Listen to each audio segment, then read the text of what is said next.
or in your vehicle, if you're on the road or at work or listening on the radio or on the internet in Dominica or abroad. Thank you for choosing Q95. This is the Global View on Q. A very, very warm welcome to all of our Q family listeners at home and globally. I'm Sheridan Gregoire, Mr. G. It's Tuesday, 6th January 2026, the first Tuesday of 2026, and it's just about 8:07 p.m. in the studios at Q95. We're sorry for the late start. We're live on all radio frequencies on QTV. Please follow us on Facebook and on YouTube at Q95 FM Radio. Share the live, like our pages, or on your phone numbers are on the homepage of our website at www.q95da.com. Get the latest breaking news and reviews on Q95 because you'll know it's true if you hear it on Q. We continue to revive the spirit of graciousness, love, peace, prosperity, and unity among our Kalinago and Afro-Caribbean brothers and sisters. It is our first Global View on Q show for 2026, and we continue to engage with our local, regional, and global Q family listeners and friends of Dominica at home and abroad. With me tonight is Justice Dr. Irving Andre, social scientist Simeon Joseph, Mr. Claudius Sanford, retired ASP Nicholas George, and the former Dominica UN Ambassador Crispin Gregoire. We will discuss national security and administrative accountability, crime and small arms proliferation, border security and police integrity, societal norms and tolerance which breed crime and undermine social stability and national security, the implications for Dominica and the Caribbean of the U.S. invasion of Venezuela, and the agreement of the government of Dominica to accept deportees from the United States. So here are some issues and questions that we hope to deal with tonight. Is there effective national security and accountability in Dominica? Is crime and small arms proliferation now rampant in Dominica, considering there were 24 homicides in 2025? Is there a problem with border security and police integrity in Dominica? Have societal norms and tolerance in Dominica been fostering crime and undermining social stability and national security? Do the government's policies reduce gun proliferation? Has the government of Dominica held anyone accountable for importing drugs? Has enforcement of gun legislation in Dominica been successful? And if not, then why? What is the way forward? Is the government willing to take the guns from their snipers and Navy SEALs? Is gun violence being used to intimidate persons opposed to the regime? However, as we begin, we will look at the implications of the U.S. invasion of Venezuela and the capture of Venezuelan President Nicolas Maduro and his wife. What does governance of Venezuela look like going forward? Who is now in charge in Venezuela? And what are the implications for Dominica and the Caribbean? And we will certainly take the opportunity to comment on Dominica's government agreement to take in deportees sent from the United States. So we look forward to the contributions of Justice Dr. Irving Andre, social scientist Simeon Joseph, Mr. Claudius Sanford, Mr. Nicholas George, former Dominica UN Ambassador Crispin Gregoire, our listeners, callers, and viewers on the radio, Facebook, and on YouTube on national security, administrative accountability, crime and small arms proliferation, border security and police integrity, societal norms and tolerance which breed crime and undermine social stability and national security, the implications for Dominica and the Caribbean of the U.S. invasion of Venezuela, and the agreement of the government of Dominica to accept deportees from the United States. So as usual, we invite you, our Q family and friends of Dominica, to help us give our usual huge shout out and big thank you to our farmers, our healthcare providers, our frontline workers, our police and fire officers, teachers, doctors, nurses, and public and private sector patriots and friends of Dominica at home and abroad. And as I always say, we welcome each and every Dominican and friend of Dominica to the Global View on Q. We embrace you wherever you are, in every nook and cranny, in every village, in every community at home, in Dominica, in the region, and globally. Thank you, Sherwin, for keeping us on the air. Thank you, Lambi, on the console directing the traffic. We will take your calls. As you know, the people's voice is always a priority on Q and on the Global View on Q. So call us anytime during the program. Lambi will signal us when you call. My co-host and guest panelists will expand and deliver on your own ideas. So I go now to Justice Dr. Irving Andre for his opening comments, first on the U.S. invasion of Venezuela and the implications for the Caribbean, including Dominica, and the agreement of the government of Dominica to accept deportees from the United States before we begin the topic. Dr. Andre,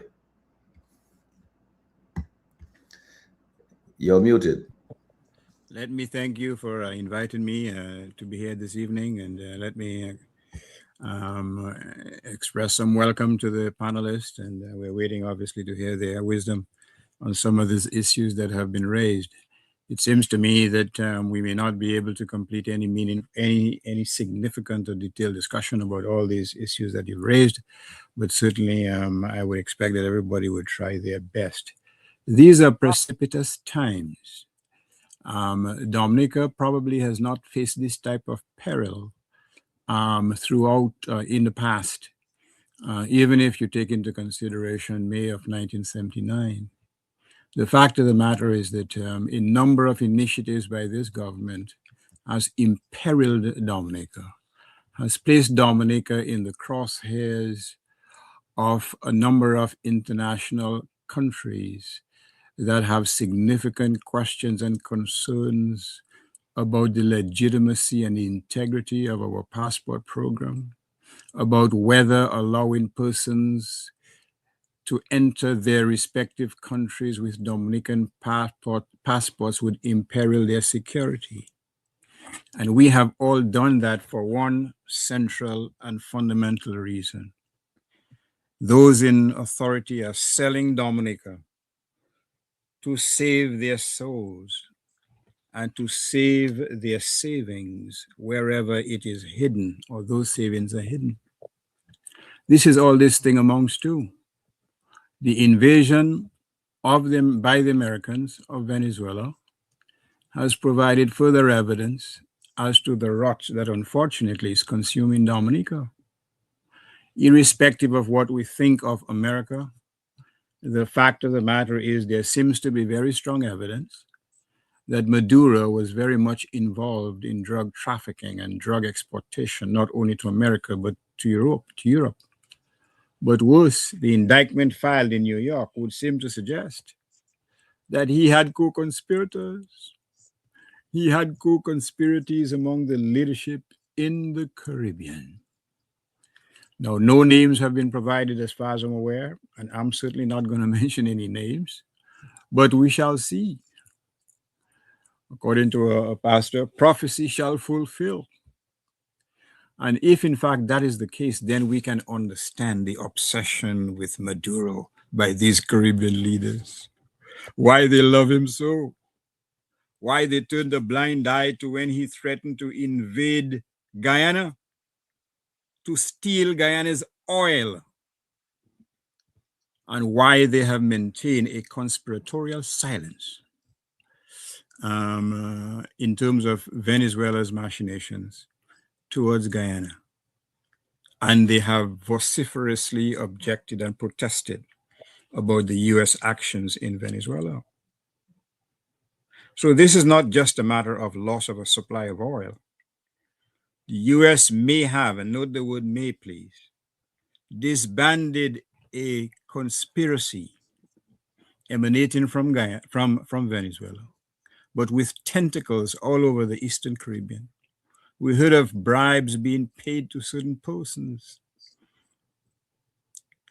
They facilitated the transfer of drugs, whether to America, whether to Europe, but they were very much indeed, if the allegations are correct, involved in this type of activity.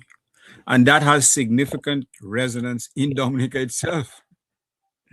Because one thing we know, those of us who have been involved in law enforcement in any way, shape, or form, whether it's Nicholas George, whether it's Simeon Joseph, whether it's Pastor Rodney, or whoever it is, we know one thing. There's a trifecta in terms of criminality between drugs, guns, and gangs. And it may explain why it has been so difficult for our local law enforcement people to arrest significantly persons involved in the drug hierarchy as opposed to street peddlers. They find barrels of guns. Isn't that amazing? Periodically, they find barrels of guns coming from customs. But one thing stands out from a law enforcement perspective. Not one person is arrested as being the persons to whom these barrels are being shipped. Isn't that amazing from a crime enforcement perspective? This is not by coincidence. This is by design.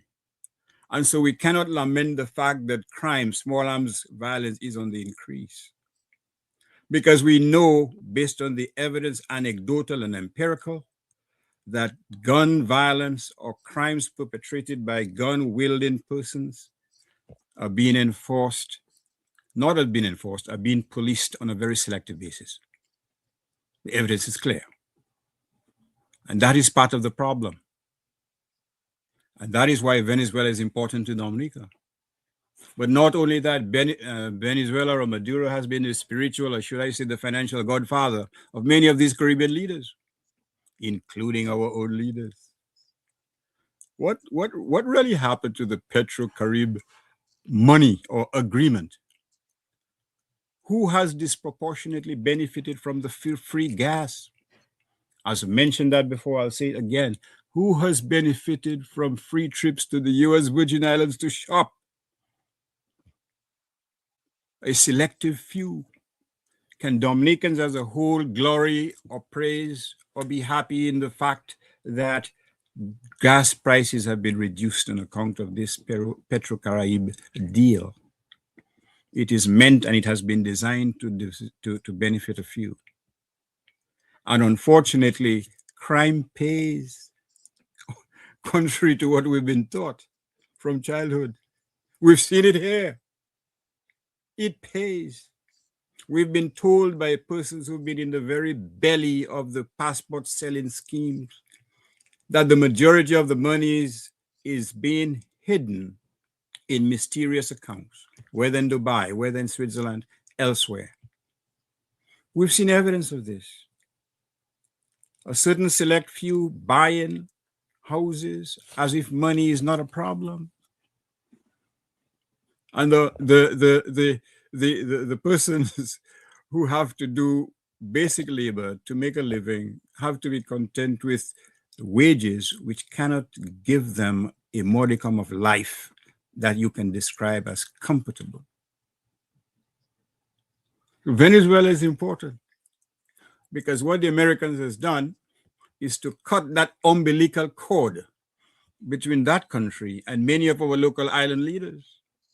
Those who rent property to the Venezuelans, those who benefit from Petro-Carib, those who send their soldiers and their law enforcement officers for trading. There's another lesson that we should learn from what happened as a result of this invasion. If the reports are true, it is members of the security hierarchy who paved the way, as if to give them a red carpet, the Americans, to come in and to snatch Maduro. Maduro, like so many other island leaders, was couched in a little cocoon, which basically made him believe that he was untouchable. He lived in some impregnable castle. I'm not sure he was paying $64,000 a month, but he had security guards galore. My understanding is he even had a couple in the latrine. But that was not enough to protect him from the tentacles of the Americans. I'm not here to defend America. I just know the scourge that is eating away at the body of Dominica's democracy. Many of these fellows, many of your panelists can't get a job here. Well, Mr. Sanford is working as a professor at the State College, but he's held that position for some time. But Nicholas George, senior member, retired, yes. Mr. Simeon Joseph. Yes, I haven't seen Pastor Rodney, but he has his own church. You know, he doesn't have to depend. Lambie, he had a job affiliated with the airport. It was snatched away from him like by a thief in the night. And they still can't give a justification why that happened. And that wealth, these funds, these under-the-table funds have helped to create a super rich minority in Dominica that has corralled and harnessed and kidnapped all the accountability sections of government in Dominica. What about the integrity of public office? They gave some awards recently, Mr. G. I can't remember who they gave those awards, though. They gave some awards. Every European, American, Canadian, and English, all these countries are concerned about what's happening in Dominica. That the proceeds of sale of these parts are going into individual coffers, not under the proverbial coconut fiber mattress, but hidden in accounts. The Europeans last year said, well, look, as far as we are concerned, the golden standard is that the net proceeds of sale of these passports must be deposited into the consolidated fund. I think our Prime Minister talked about changes he made in October of this year. But as I said before, in terms of the proceeds of sale going into the consolidated fund, that to them is a bridge too far. But that is the ultimate standard of accountability and decency and integrity in public office. So there's no secret as to what's happening in Dominica. But the time has come to pay the piper. We can no longer hide. You heard what the president said. I have great respect for Mr. Sanford and his wife, I should say. But in my view, and I say it openly and boldly, it's a crying shame when in 2025, a Dominican president of Kalinago origin, who one would have expected would be well aware of the history of oppression faced by the Kalinago people, the history and pattern of second-class citizenry in Dominica, would be essentially saying to the Chinese, it's fine if you bring 3,000 of your people here. We're okay with that, Gasson. And most recently, you have your own prime minister saying to the Americans, we will take those persons you don't want. And let me say one thing, let's be honest here, those people who are going to be sent to Dominica are almost or disproportionately racialized people. Dominica has invited itself to participate in a kind of racial cleansing in America. They did that with the Palestinians. And why? Remember, there were pronouncements about if you give us some money to take care of these people, we'll take some. So again, the justification for these types of actions is not altruistic. It's not to help those people. It's to line our pockets. But worse, look at the timing of this recent pronouncement by our leader. He is trying to reduce the heat from the stove of the Americans. He's trying to deflect attention. And I'll tell you something, the Dominicans should know. I go on the record to say this must have been a huge surprise when Americans suspended the issuance of visas to Dominicans. I'll tell you why. You see, because one of our so-called ambassadors, one who was involved in the sale of passports, one who received a significant commission, has been for some time ingratiating himself to the Trump administration. So there must have been a huge surprise because they thought they were insulated from Trump's action. Again, the phenomenon of the autocratic leader believing that he's untouchable. So when that edict came down, it caught them by surprise. And it provides some confirmation, particularly with the indictment, that it's not only Maduro who is under the gun, it's some of our own leaders. Many of those who excoriated the Prime Minister of Trinidad and Tobago. It shows that they were all in this thing together, as many commentators have been saying over and over again. And that has been hidden under the mask of Caribbean solidarity. We live in a zone of peace. Isn't that what we've been told? We live in a zone of peace. Anybody who is aware of the history of not just Dominica, but the West Indies, would know that we live in anything but a zone of peace. Probably Mr. Sanford would make a mention of the so-called 1932 Carib War, when persons were killed. Why? Because they said they were smuggling, for God's sakes. What would be the penalty for what's happening today as we speak?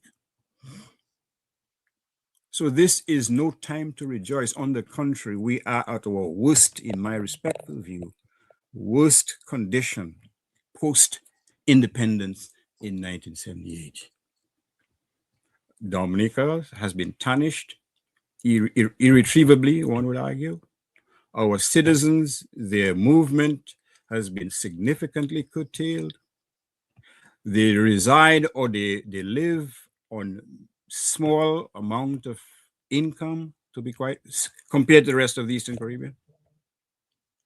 They are denied a basic increases in their wages, in their pensions, in their gratuities. If there is a hint that their mother, father, son, sister, or beau-père supports the opposition, they're screwed. Dominica cannot take any more. And those who talk about, oh, it's time for the Prime Minister to resign. Folks, I hate to say it, but dream on. They have benefited too much. The wealth has been easy, the wealth they've generated. And you have the law enforcement hierarchy propping up this system of iniquity and corruption. That is the problem. Every institution of governance has been contaminated. Nothing has been spared. And that is where we are. It is a measure of the tolerance of Dominicans. They must be good Catholic that they've endured so much without saying enough is enough. They must have been nurtured on the biblical admonition that you turn your cheek if you are slapped, if you are ripped off, if you're denied what is due to you, if you're denied promotion, if you're denied a job, if you're denied a decent pension, turn the other cheek and sit 100 novenas. Dominica has never faced this type of challenge that it now faces. And unfortunately, it cannot be hidden anywhere. The whole world knows what's happening.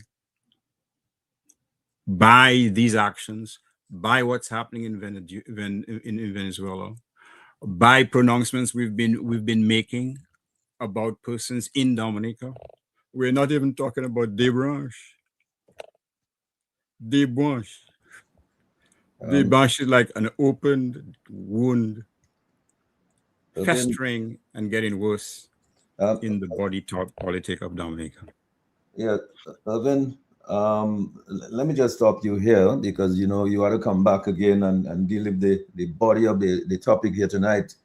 I know that you have a lot to contribute to that, but I want to go to Simeon now to give us his comments, open comments on the U.S. invasion of Venezuela and the whole business of Dominica agreeing to accept deportees from the United States. Simeon, your thoughts? You're muted. Yeah, I'm trying to unmute. Yes, you're unmuted now. You're good.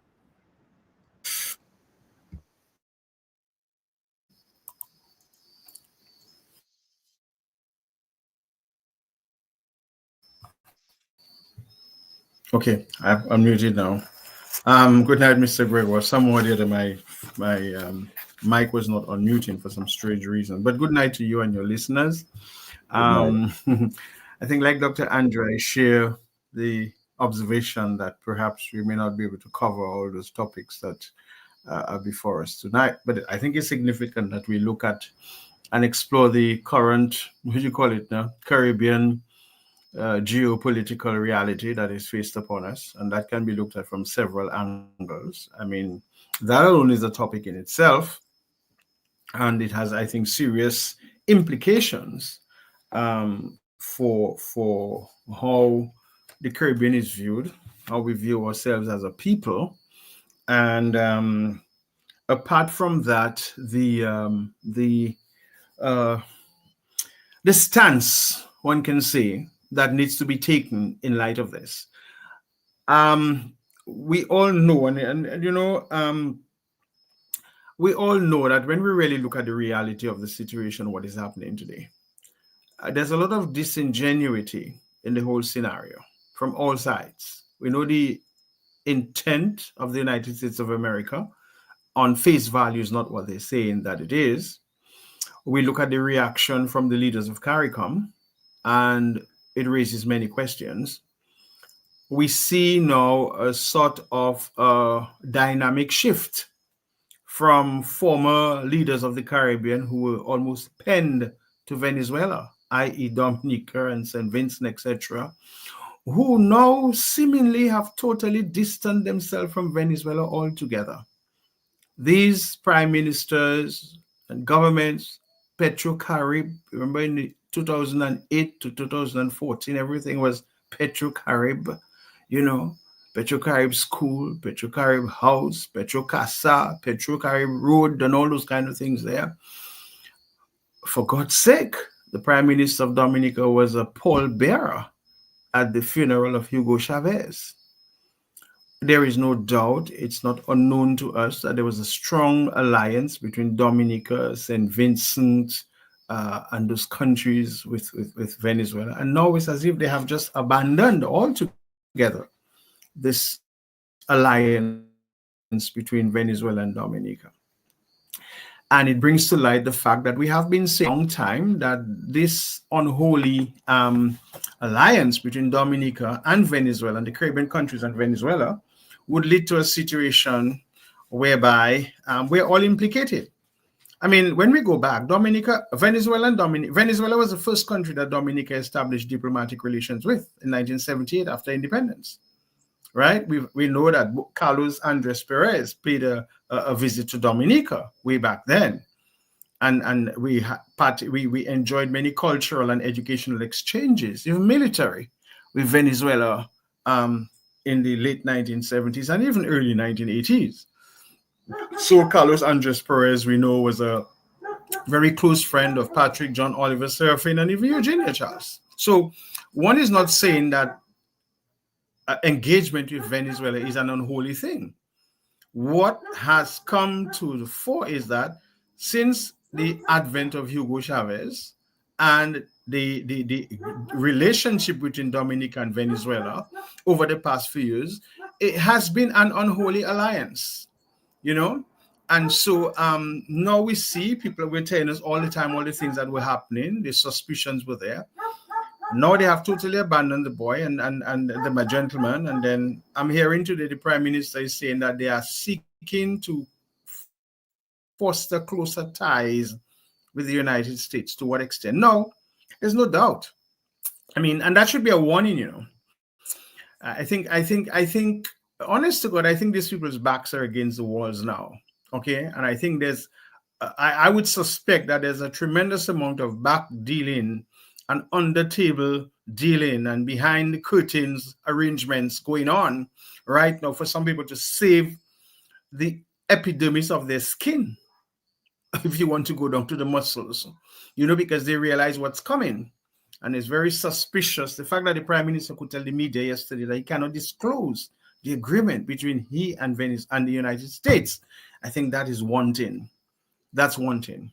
And so let us look at it from me, just in terms of that, from three perspectives after having said so. One, the fact that dictators fall.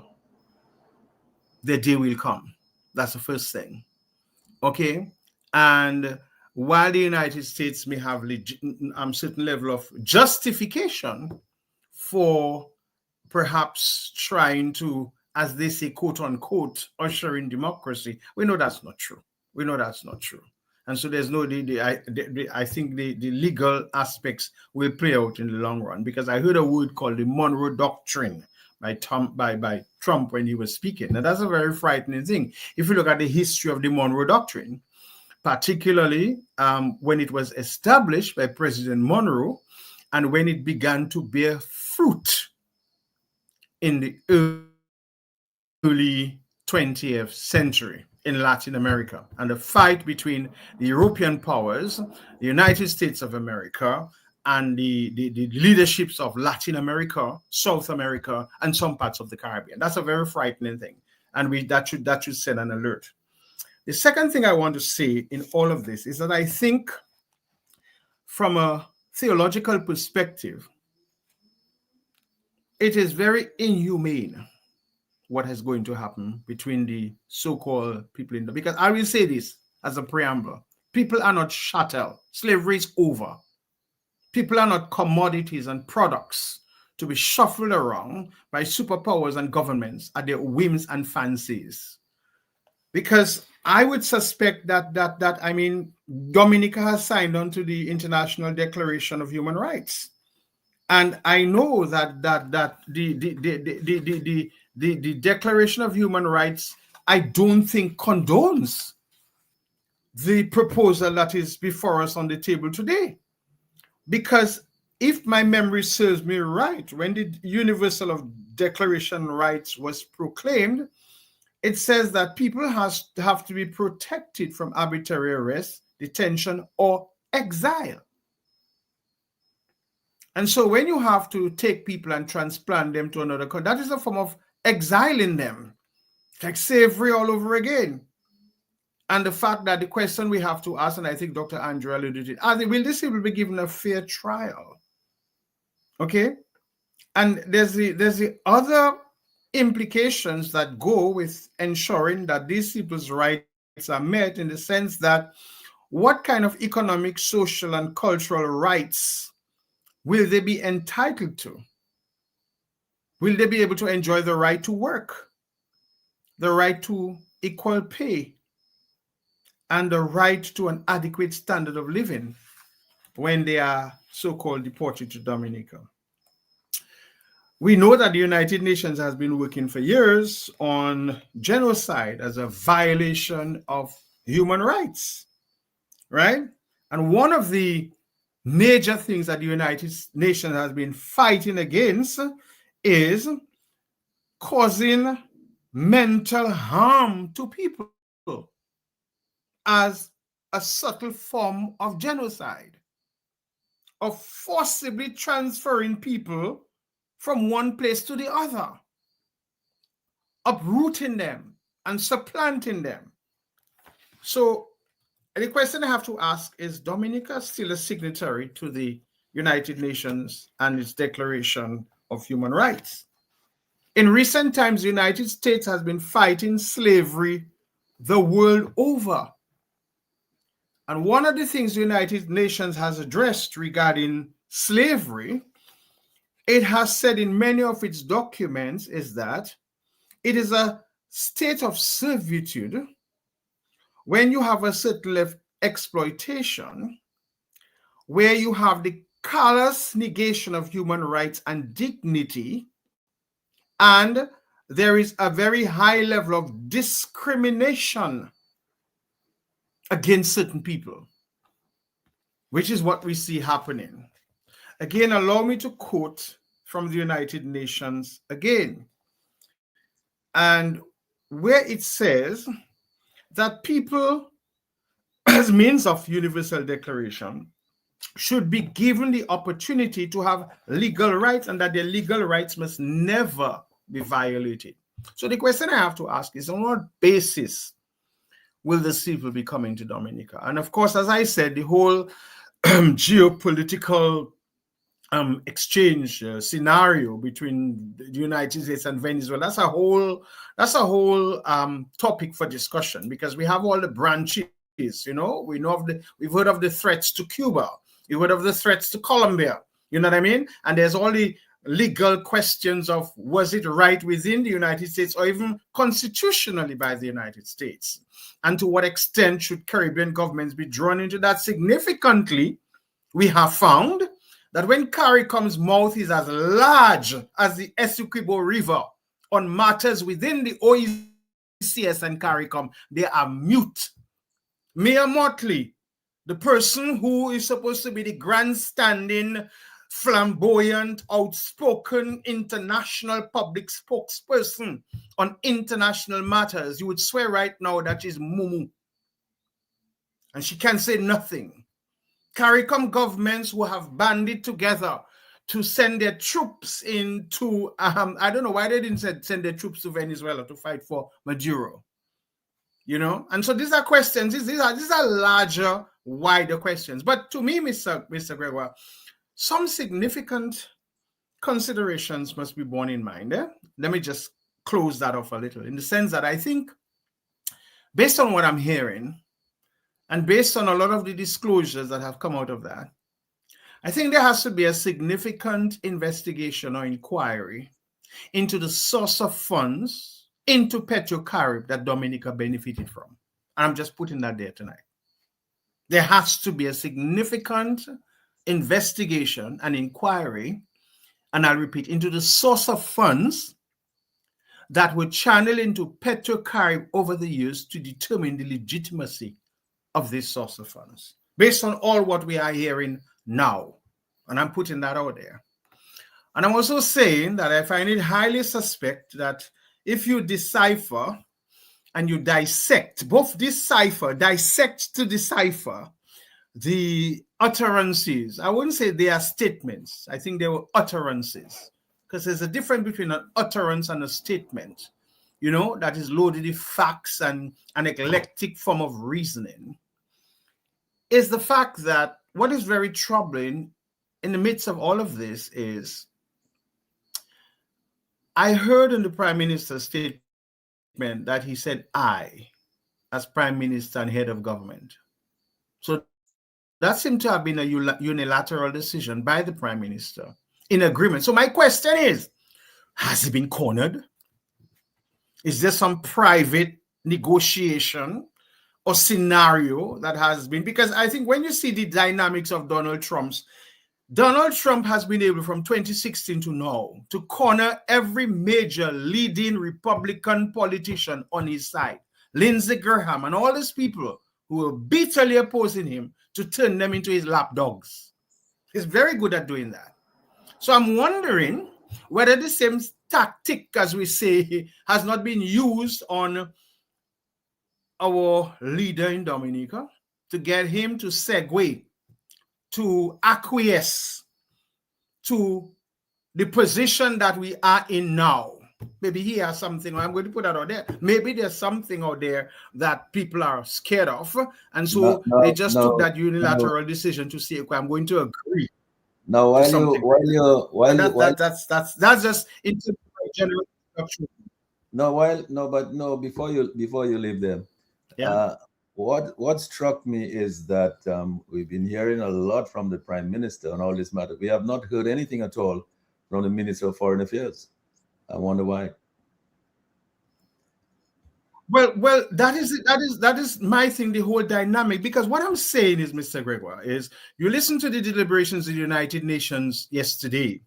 You listen to the deliberations in the European Union, and you even listen to for what Denmark has put out today in terms of the cessation of the collaboration of the United States in fighting drugs in the Caribbean. So when you look at the wider body of discussion that is taking place, there's a lot to be suspect. A lot to be suspect. And if one also looks at the trail of engagement between the Caribbean leaders, the head of government in Dominica, and the utterances that have been said all along versus what is being said now. I mean, this is like a 180-degree turn. And so the question is, in terms of our foreign relations with the United States, with CARICOM, and with Venezuela, what is the new trajectory? So that raises your question. What is the current foreign philosophy or position of Dominica vis-a-vis the United States and Venezuela. And as I said today, the statement of the Prime Minister was very loaded. I'm very disappointed in the media of Dominica because he made about 10 statements which could have been challenged, and he was not challenged about it. And I will end by saying the Prime Minister spoke today about greater collaboration with the United States moving forward. For God's sake, you have been Prime Minister of this country for 23 years. You have totally ignored, bypassed, not included the United States in any of the macro or micro developmental plans of Dominica, not in education, not in health, not in infrastructure, not in agriculture, not in productivity, nothing. You have not been an ally of the United States, and the records are there to show that. You have not even built the marina in Portsmouth, when the U.S. ambassador was given the bottle of rum, Bombardé, to accommodate some building. Not even that we have seen to fruition, right? We have students in the United States of America that government has sent on scholarships, and they are not paying the scholarships for the students.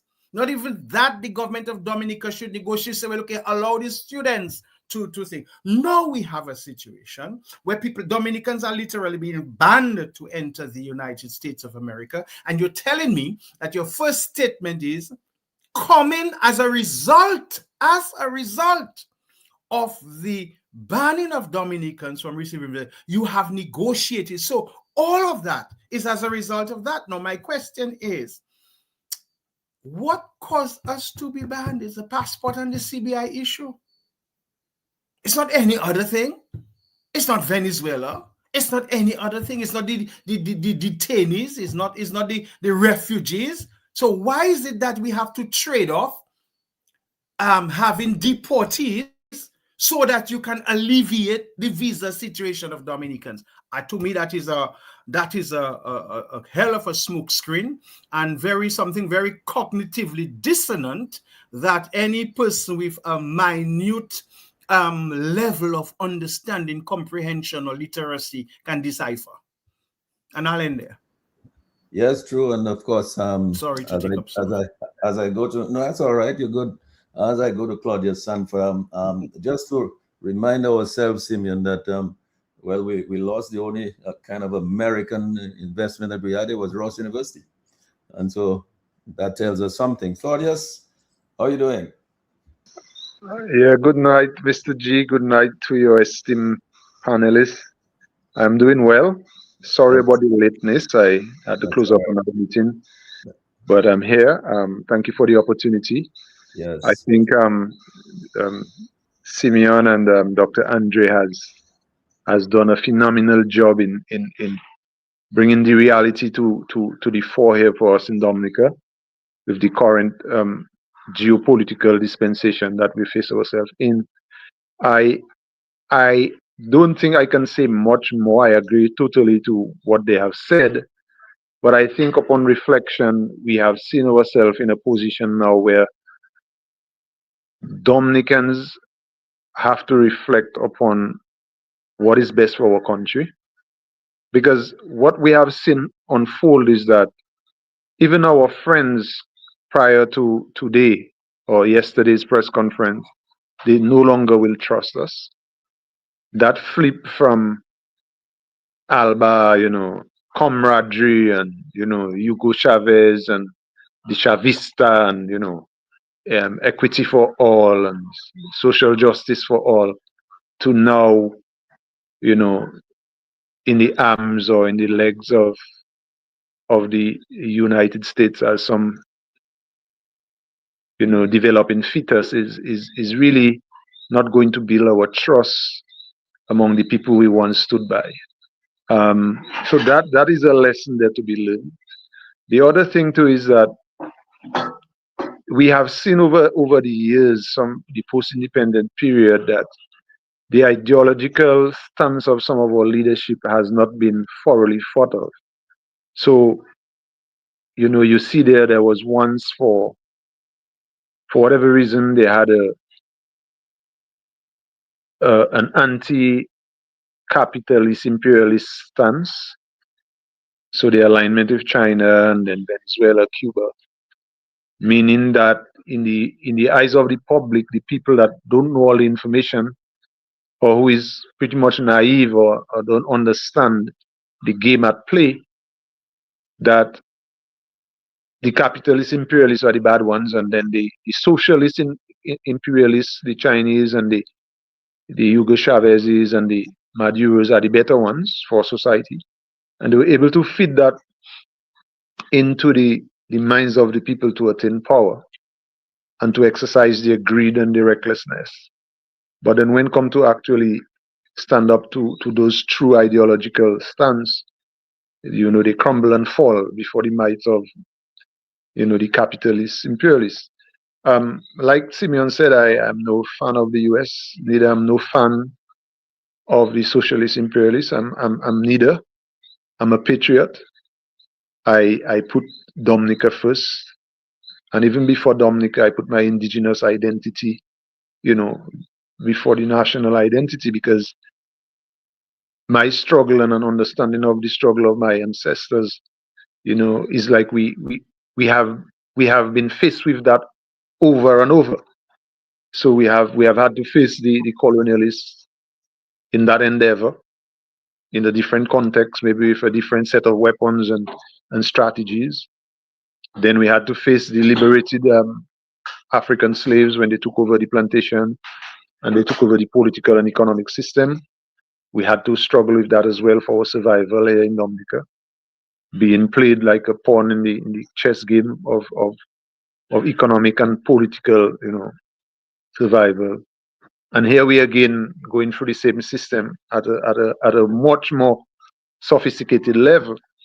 So I stand as a pro-Dominican. I see over the past couple of weeks, the Dominican population has been thrown into a situation where you are either pro-America or pro-Venezuela, and the conversation of pro-Dominican hasn't really surfaced.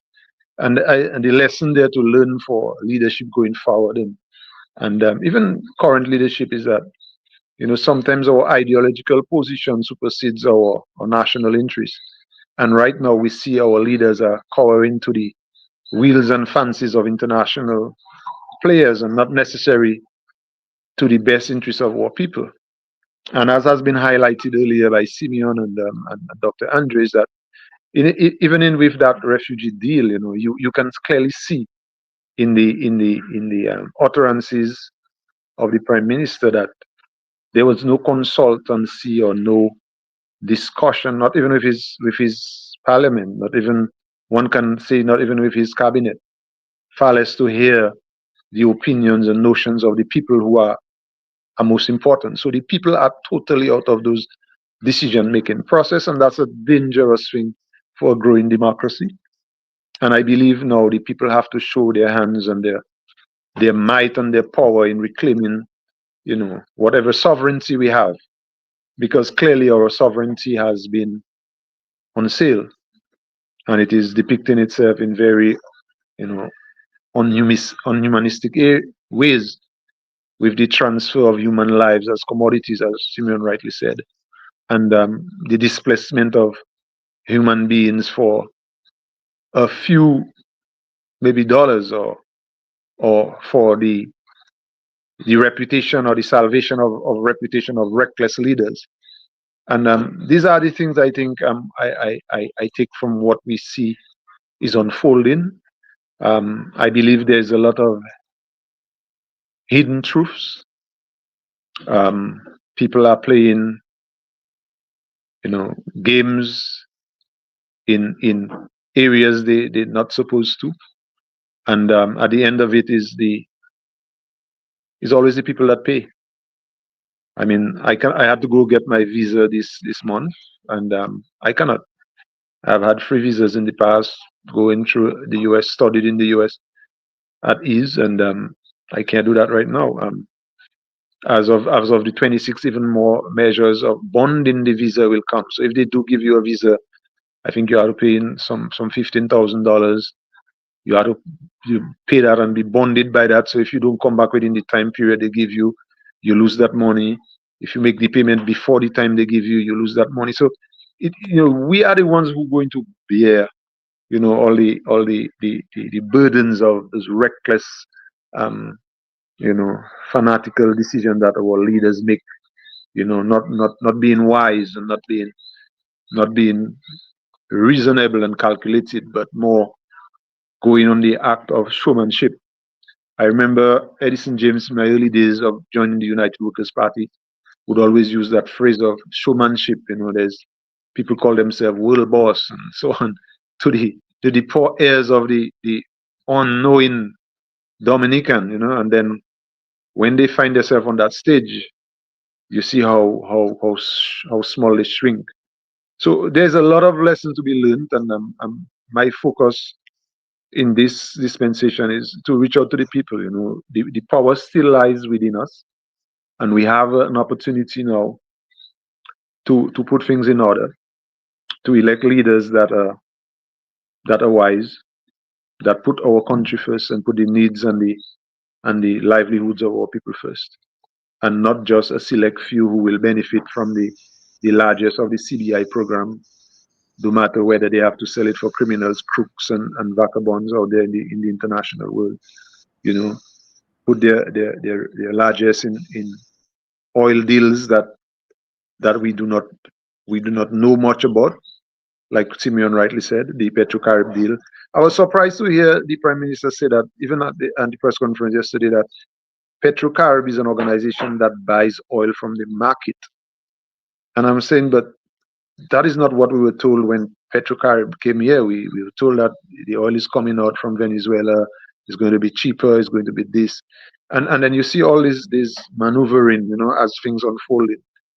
And it brought me back to a memory of the coffee factory. I'm pretty sure Mr. George and Mr. Joseph and the others would remember that hoopla about the coffee factory in Portsmouth coming from the Venezuelans, and all these huge military planes bringing all this coffee, and armies line up the streets, parading this coffee to Casibrus overnight in that reunion center, military people all around the place, M16 guns guarding that coffee, and then it just burnt into thin air without any true result from that coffee factory. And now that this narcotic trade and everything, it brings back that memory that there was something fishy about that coffee that also needs investigation. Mr. Joseph, I would also add that this is an incident that happened in Dominica that has to be investigated, because it was a testing ground, I believe, for all the current breakthroughs we're hearing. So we as Dominicans need to really get back, to the basic principles of accountability to our people, the basic principles of honesty and truth, and like always, I believe, the purest of ideologies, or the purest of concepts and values, are those rooted in the tradition of our people.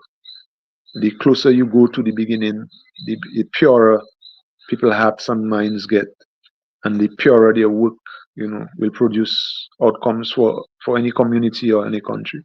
So I think we as a people need to go back to the basic principles of truth, the basic principles of integrity and honesty in the affairs of our country, and stop being persuaded by the showmanship of people and the things they do, because most of the time it's reckless, and we are the ones who bear the burden. I'll stop here for now, and I thank you again for the opportunity. Yes, thanks a lot, Claudius, for your opening remarks. I'm sure you'll come back and let's deal when we're dealing with the main topic that we're here to deal with tonight. But as I go to Nicholas George, I just want to recognize and welcome and say shout out to all the folks who have joined us on Facebook and on YouTube here tonight. Welcome, guys. Thanks for joining us. Nicholas George, your thoughts on this the U.S. invasion of Venezuela and the notion of Dominica agreeing to take deportees from the U.S. You want to unmute your mic. Your mic is muted.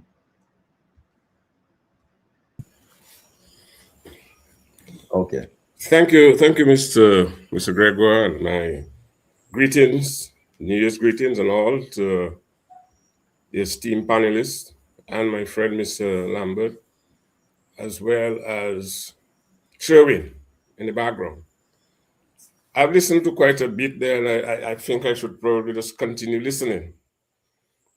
I would characterize all what has gone on in one little thing. It says it's all about money. Money gained illicitly. That's what it's all about. And in a piece written by Mr. Claudius Stanford, he called Distributive Competence in Political Party Management.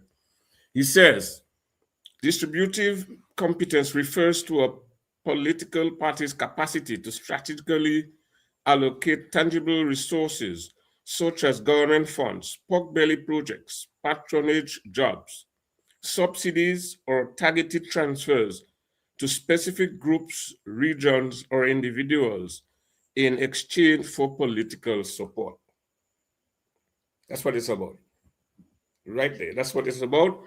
That Dominica hosts a National Security Council. The National Security Council is chaired by the Prime Minister, and a number of ministers sit with him. There is an intelligence committee chaired by the Chief of Police, and that is people with senior officials from the Attorney General's Office, Ministry of Finance, Foreign Affairs, Education, the Air and Seaports. And these officials are to bring to bear the intelligence that resides within their ministries, analyze it, and take it to the National Security Council for further analysis and decision. The intelligence clearinghouse for both bodies is the National Joint Intelligence Center, the NJIC. So there's a structure. So we go to the money, and there was once I did bring out to some officials that in an assessment of the criminal economy in Dominica, burglary, in terms of interference by law enforcement, what we recovered from criminals accounted for probably 10%, $1 million, essentially 10% of what was stolen. Drug trafficking,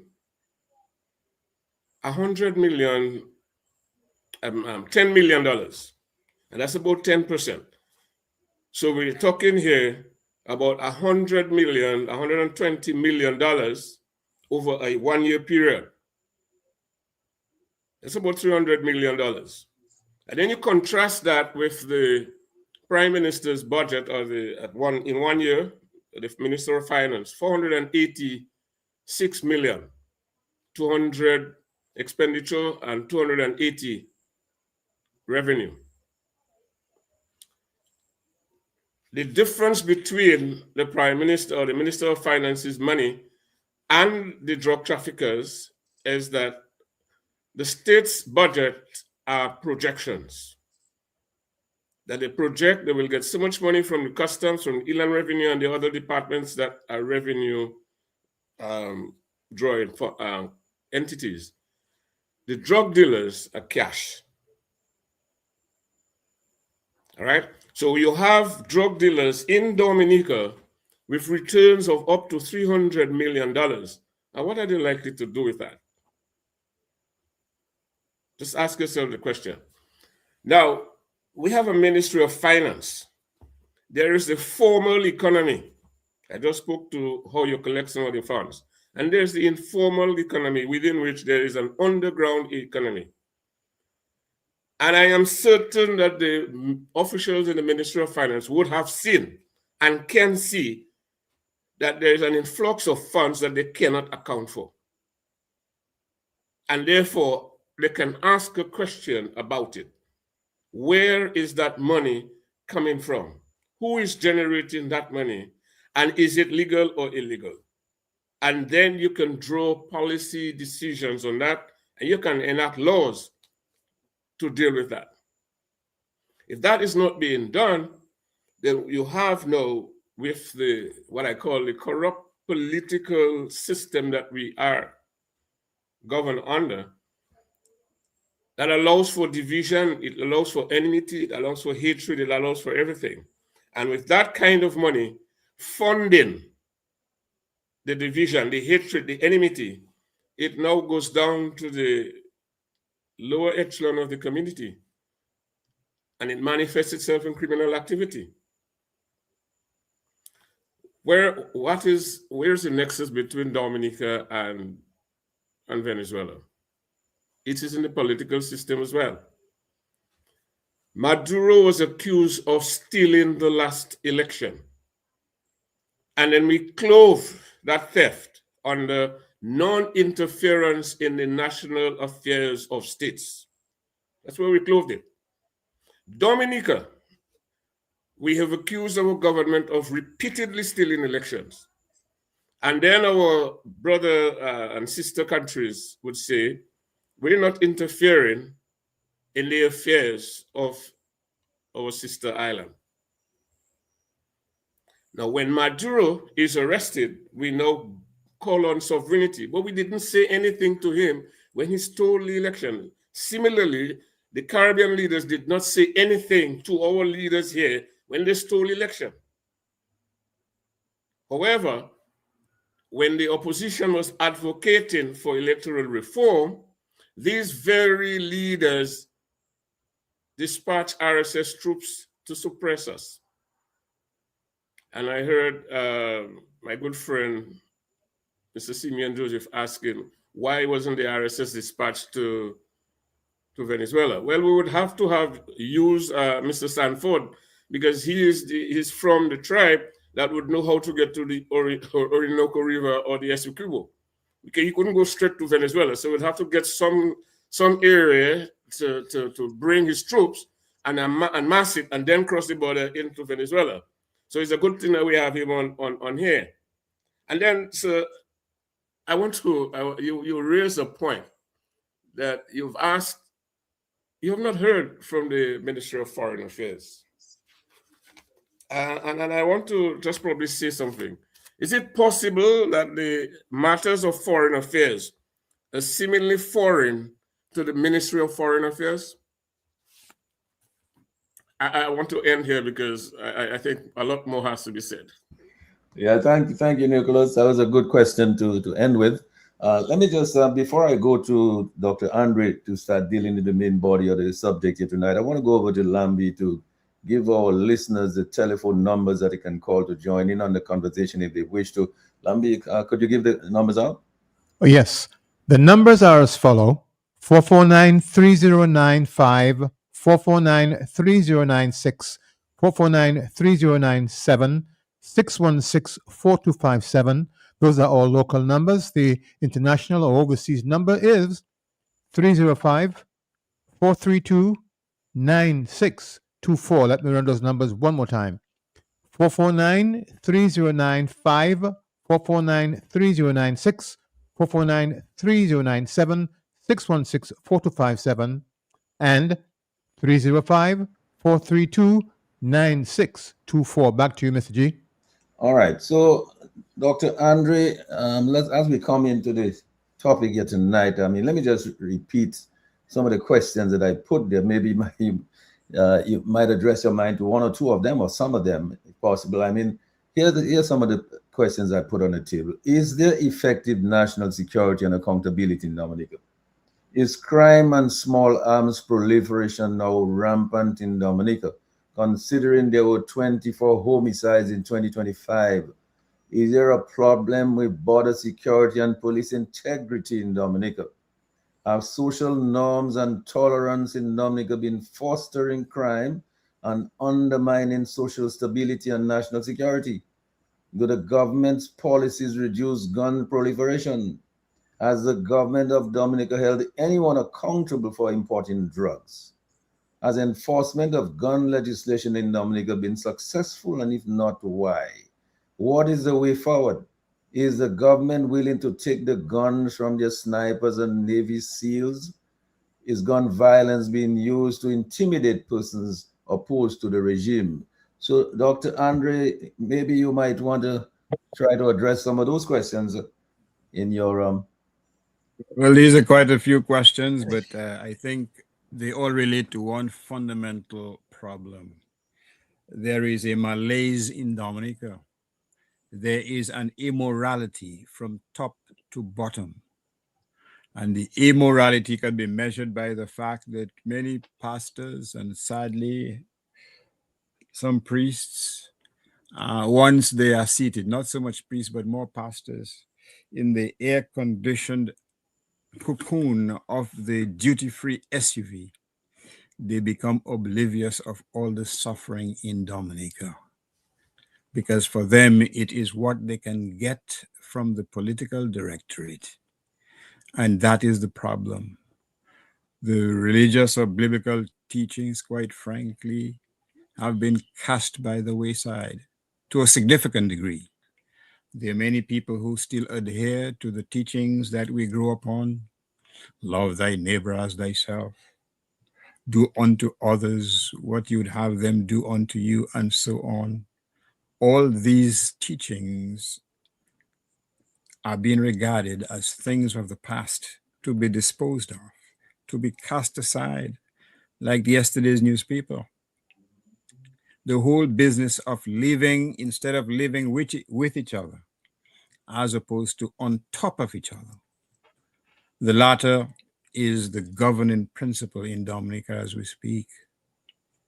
If that was not the case, and if you are in possession of tremendous wealth generated by one of Dominica's most cherished assets, its passports, you would make it your business to ensure that every businessman, every trucker, every carpenter, every worker at the public works department, every teacher, every nurse, every doctor are given an opportunity to thrive, are given an opportunity to earn decent wages that would ensure that they can provide for themselves and their elderly relatives and their children. They can pay off their mortgage. They can feel proud, as opposed to going by this, I don't know if they still have it, every Wednesday, the Red Clinic, for God's sakes. They can feel proud that they've achieved this by the sweat of their brow, not by beggary. You do not build a nation by making people believe that they do not have to work hard. You do not build a nation by making people believe that because they can sell their souls to the political directorate, they will get monies that should have been deposited into the consolidated fund.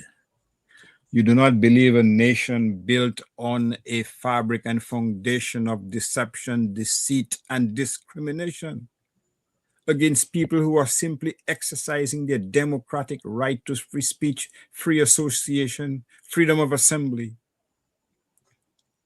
You do not build a nation if you do not build and nurture the inherent integrity of every individual person.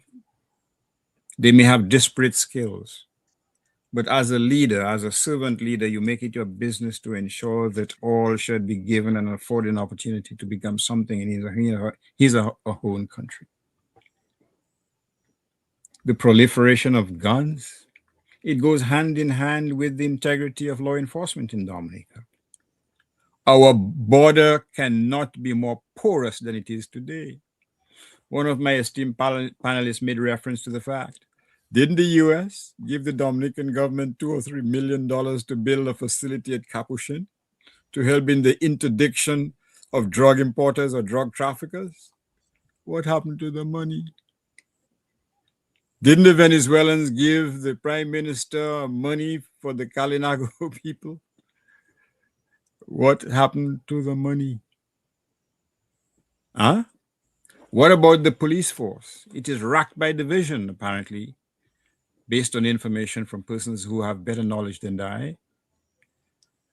Persons who are known as doing their job with respect and dignity are cast by the wayside. Advance, advance. What you are seeing is inequity being advanced on the people of Dominica. What do you expect? Drive-by shootings, for God's sakes, in Dominica? 2 persons killed by being dumped from a bridge in Vegas. A priest has to serve as the conscience of the nation by saying, nobody sees, nobody hears. In a country with less than 75,000 people. In a country where everybody knows everybody's secret. Except, of course, law enforcement. That selective enforcement is eating away at the fabric of Dominica, quite frankly. And in a sense, it is aiding and abetting criminality in Dominica. Because it sends a message that if you parade yourself with a red t-shirt or a dress, then you are in fact proclaiming to law enforcement, you can't take my bench. You have to bring it back. Because we are the untouchables. How can you have a society based on law and order with that type of philosophy, with that type of dog-eat-dog mentality? It's what I can get, what I can get away with. And I just have to sell my soul and I can get away with many things, whether it's passing bad checks, whether it's helping yourselves or expropriating property that do not belong to you. How can you prosper in that kind of context?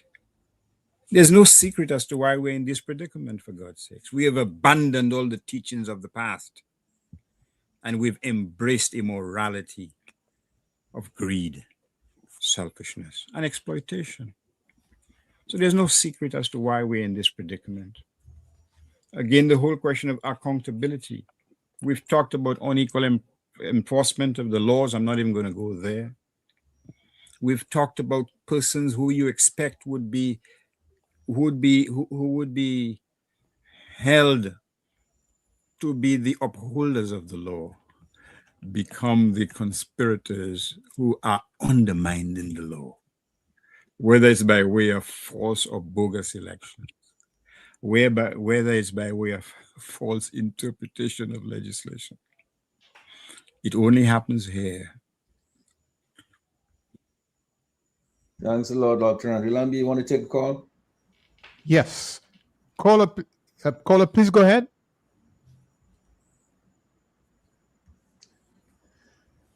We lost the call. Yes, the caller is there. Go ahead, please. Hello, good evening. Good evening. And happy new year to you all. What I am saying, we can't afford to even get rid of our garbage. How are we going to maintain these people? We that are poor are getting poorer. And there's nothing for us. So why we cannot accept these people because we don't have nothing for ourselves. We can't maintain ourselves. We can't even get rid of our garbage and the other things. How are we going to maintain these people? I've been calling for the whole day about 1 million times. I can't get on. I can only get on now. What I am saying it is very disheartening what is happening. Thank you very much and have a pleasant night. Yes, and thanks a lot for calling, Dr. Andre. Your thoughts on that caller's remarks? Well, the caller is correct. And who feels it knows it. Was it Jimmy Cliff who said that? Or whoever, I don't know. Who feels it knows it? And that's precisely the point. But it just shows you the extent to which we have failed as a society. The whole garbage question, for God's sakes. I was in Dominica not too long ago, and I went to one particular village known as the flower mecca of Dominica. And in that little village, there were 10 heaps of garbage, for God's sakes. 10 heaps of garbage.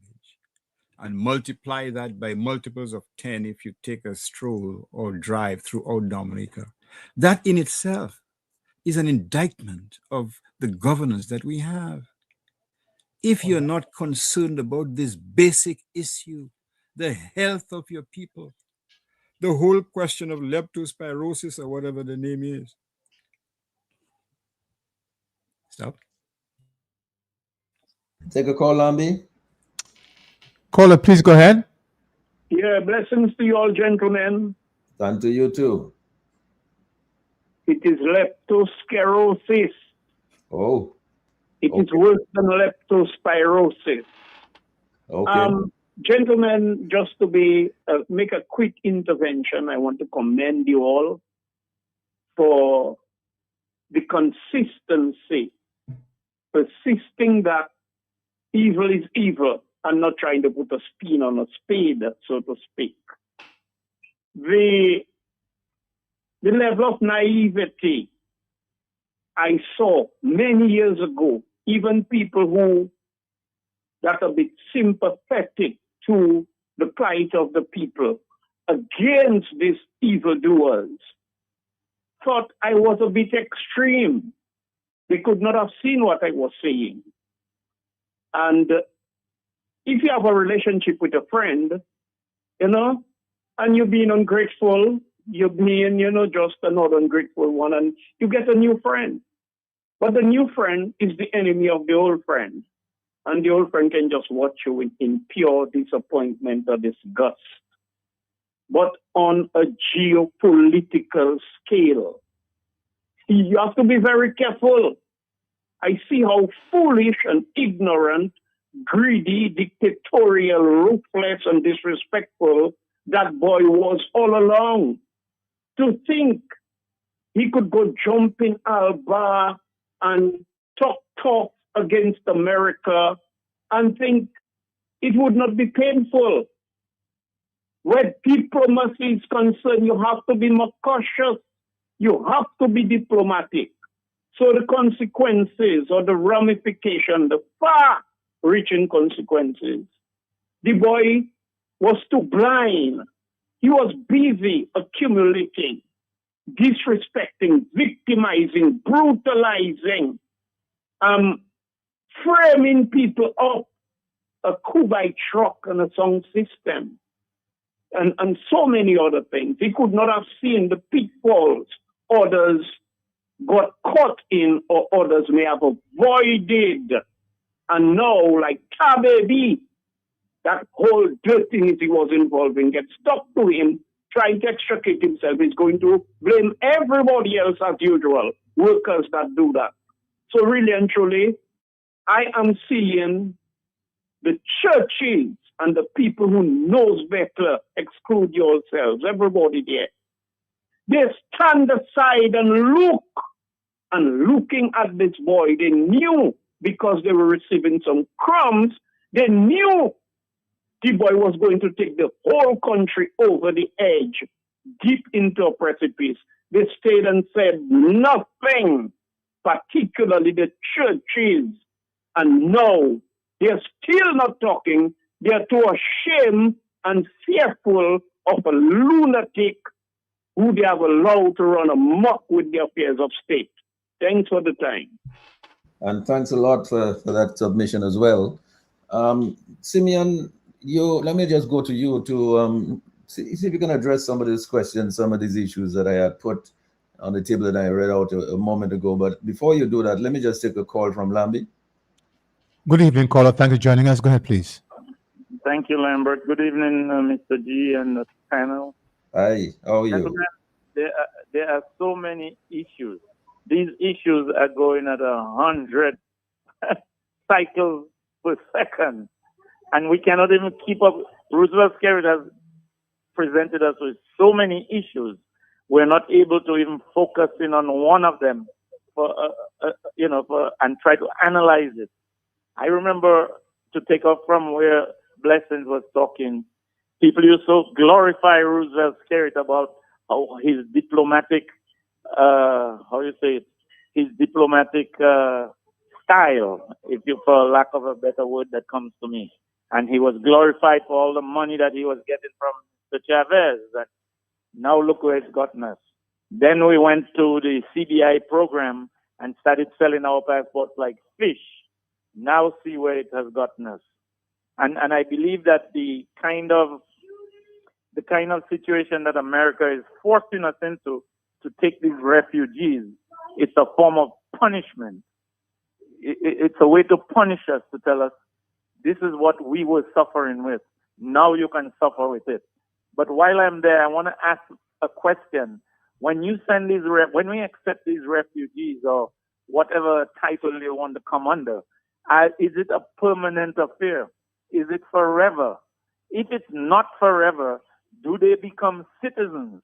And when they have children, do these children also become citizens? And then there's so many other questions. Are we being paid? Will we be given a certain amount of money so that we can maintain these people initially till they can get on their own? There are so many questions. And what got me today was that a little brief note from the Prime Minister of Antigua was so much more revealing about the whole system than what Roosevelt fed us. He fed us nothing. And just hearing from the Antigua Prime Minister was a whole wider scale of understanding of the system. Thank you, gentlemen. Yes, and thanks a lot. Thanks a lot for that contribution. You want to say something quickly, Claudius? Yeah, for sure.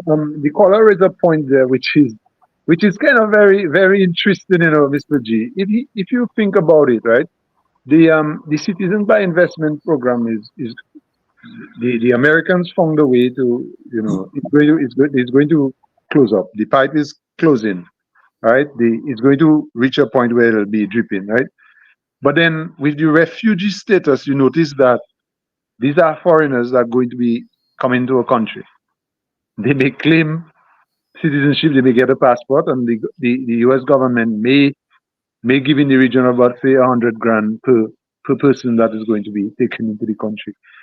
I mean, these guys are, I always heard they say Trump is 5 steps ahead in the chess game. But the guy has found a way to replace our CBI program, Because if you're going to send refugees back into our country, give them some money, give the government some money, which is about $100,000, which is what they used to sell in the passports for. And you are forced to give them a passport now, they have to reside in your country. We don't know what the conditions are, he didn't say. That is a slap in the face of your CBI program. I mean, these guys, you don't play with the Americans like that. I mean, we saw that they went after Maduro after so long. Since 2020 that has been out and they have been studying. They go right after the head. Obviously, the parts of the body will come down, but they went all after the head. And the Americans are very, very, very meticulous in their operations. And if you see now that they are sending back these refugees and with some money attached to that, and eventually they may have to get a passport, we don't know what the deal is. That is our new CBI program. I mean, come on, there is not much to analyze any further, and I'm very happy the caller kind of brought that up and bring it into light a little bit. So that means people are seeing what is going on in the country, or people are waking up, and I'm happy that he made that call. Thank you for that. Okay, excellent. And incidentally, Simeon, I believe it would probably be better to classify them as deportees, not refugees, huh? Yes, Well, I've been Simeon. saying deportees. Well, they have classified them as deportees. They have said Right. they are deportees. Right. And I think that's what makes it inhumane. That's what makes it unjust. That's what makes it criminally intentional. Dr. Andre is the legal person here. But if you have to look at it from a human rights perspective, if you have to look at it from the dignity of the human person perspective, and if you have to look at it from the legalities that pertain over, it's all those things. It's unjust, it's uncivil, it borders on illegality. You don't treat people that way. Not because you don't want somebody, you have to dump them onto another country. People are not made to be treated like that. We have in 2025, we're supposed to have overcome that level of treating other human beings as commodity that can be shuffled around. If you don't want them, you dump them somewhere. And that is why I've been saying since yesterday on my social that I am very much disappointed in the ecclesiastical authorities in Dominica. Because if you say from a theory, and let me bring in that perspective. Simeon, if you say that you are the theological authority on the island, can we take a quick call, Simeon? Let's take a call. Yeah, let's take a quick call. Lambi, let's take a call. Yes, caller, go ahead. Yes, gentlemen, good evening. Good evening. The man Boots in the air. I'm listening to the program, and I think our people need to be alerted and well educated as to what is taking place at this point in time. Because the way I look at it is, this guy is talking about deportees. He's talking about refugees. But I look at it as deportees because I see it as persons holding CBI passports, holding Dominican or the Caribbean, the region passports. And they're in the United States because all they wanted to do is to get to the United States and to forget that they had to go back out. So they have overstayed. As a result of that, the break-off with Maduro and the leaders of the Caribbean throw back in their face the shit that they brought to the United States. Now, when they call them up to discuss it with them, I think that these guys was trembling in their boots, trembling in their pants, because they were in a position where the United States could have said that you guys going to face the courts immediately. You will not go back. But out of that, they came up with a plan that they can maintain power. They can stay in power by taking these refugees, they call refugees, which is the deportees. Some will have Dominican passport already or Caribbean passport. Some will be given a passport for the time that they're here. Because since they send you to Dominica going to be your place, your destiny, the home that they send you to. What is going to happen? The electoral reform plan is that persons would have to reconfirm in order that they could vote. The government had seen already that if that program had taken place, or if that program taken place, this government is not going to fall back in power. So here comes the solution to the problem. When they pick up these guys, they will give them passports and they will give them the right to vote. So I am calling on the Dominican people, don't take that lightly. This is something the Dominican people have to stand up on, because those criminals that are there pirating, their plan is to remain in their position. And if they have to come out, or people have to come out, stand up, protest, and show the United States that the Dominican public is not a part of what is going on. This is my input, and that is what I would give from this discussion for tonight. Thank you, guys. Yeah, thanks a lot for your comments. Appreciate that. Yeah, take another call, Andy. Yes, caller, please go ahead. No, we lost that one. Lost a call. Simeon, let's go back to you. Sorry about the interruption. Let's take the call, Andy. Yes, caller, please go ahead. Yes, good evening, Lambert, and good evening, Mr. G, and good evening, Mr. What's your name? Dr. Andre. I'm forgetting my good name, my friend. Dr. Yes, not bad at all. Okay.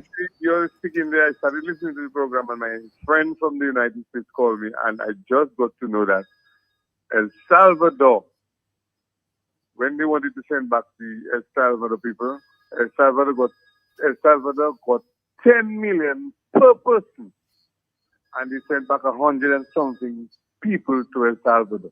The El Salvador government made sure they got money for that. So when Roosevelt carried things, he cannot tell us what he did. That's out tonight, guys. Out. I got it. I share it with you. All right, guys. Good night. Yeah. Thanks a lot. Thanks a lot for that information. Yeah. One more call, Andy. Yes, caller, please go ahead. Yeah. Hello. Hello. Good evening. Good evening. Yeah. My question to you. Yeah. I have 3 questions. You need to turn off the radio in your background. Okay. Yeah. Okay. Sorry. I rectify that. Yeah. Okay. What I'm asking, what would prevent America from having these people staying in America, and not by, why should they want to send them to other countries? Is it not going to be a burden for America just by keeping them? And this is one question. Even the government of Dominica would have this amount of millions to accept these people. How long this amount of money is going to be able to sustain these people in Dominica? And I can recall the Prime Minister said once during the Palestinians and the Israel war recently, and he said he was asking for them to make the people from the Palestine to come to Dominica because they are really highly educated people and trained people. But when I look at the Palestinian situation, I see these people as people who are more underprivileged than we Dominicans.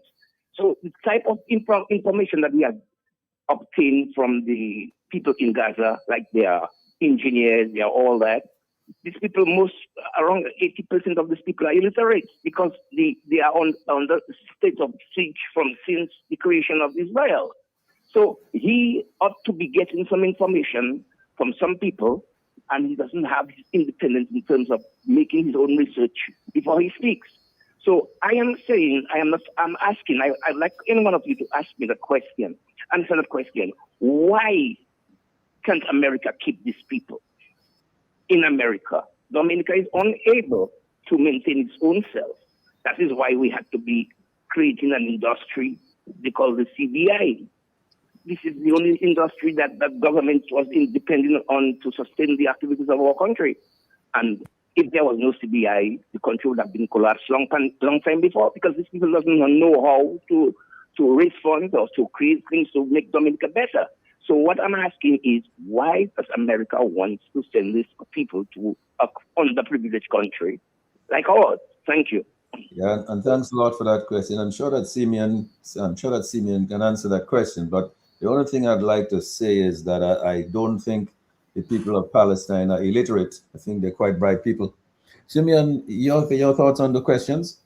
And then obviously on whatever else that you're planning to talk about.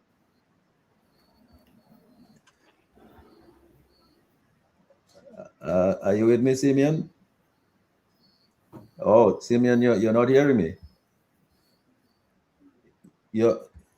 Simeon, I don't know. It's a sort of, I'm not hearing you clearly. There's some buffering taking place. Can you hear me clearly? Yes, I'm hearing you clearly now. Yeah. Yes. Can you hear me clearly? Because there's some buffering taking place. I'm not sure. Yes. Yes, I'm hearing you clearly. Okay. I'm sorry, I missed the question. Oh, the caller. So I missed the question. No, the caller had asked a question. What's the question?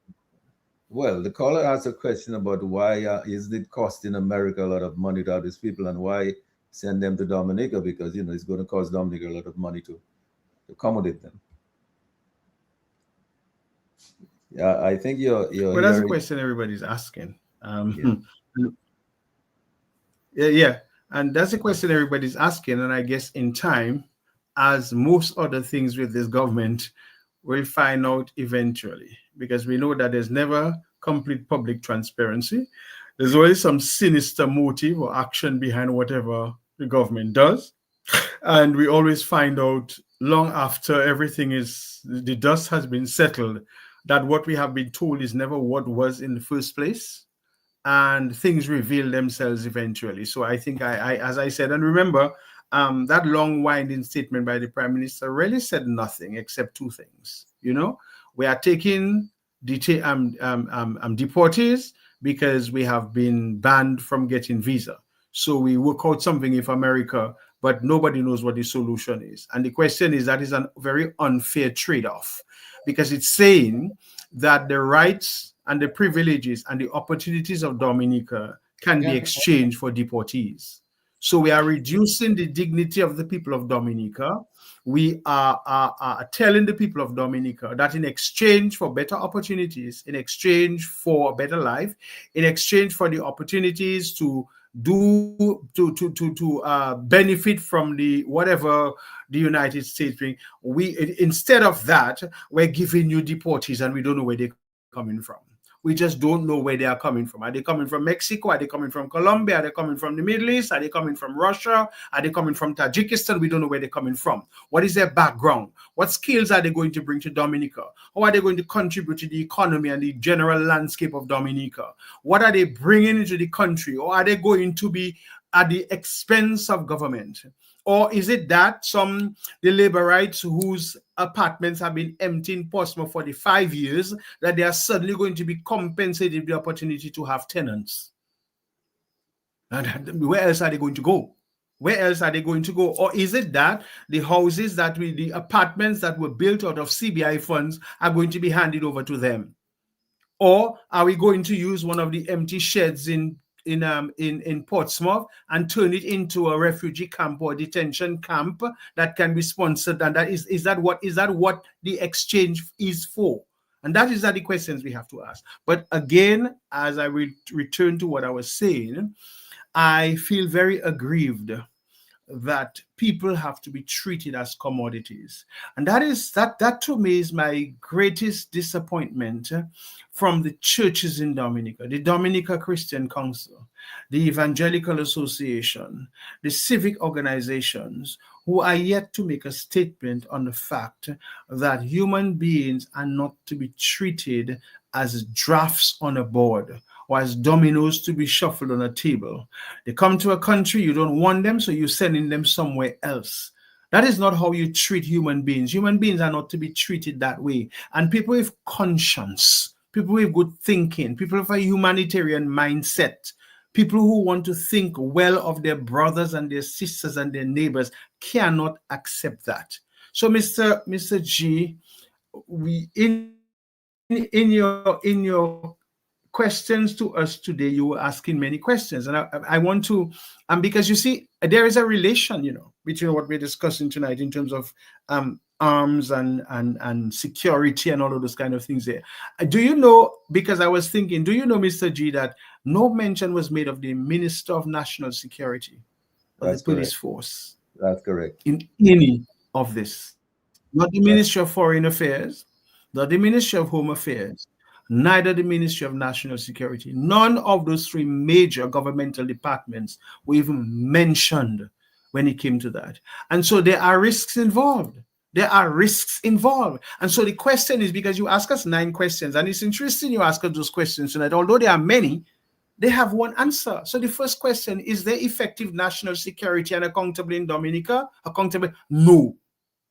Is crime and small arms proliferation now rampant in Dominica, considering there are 24 homicides in Dominica? Yes.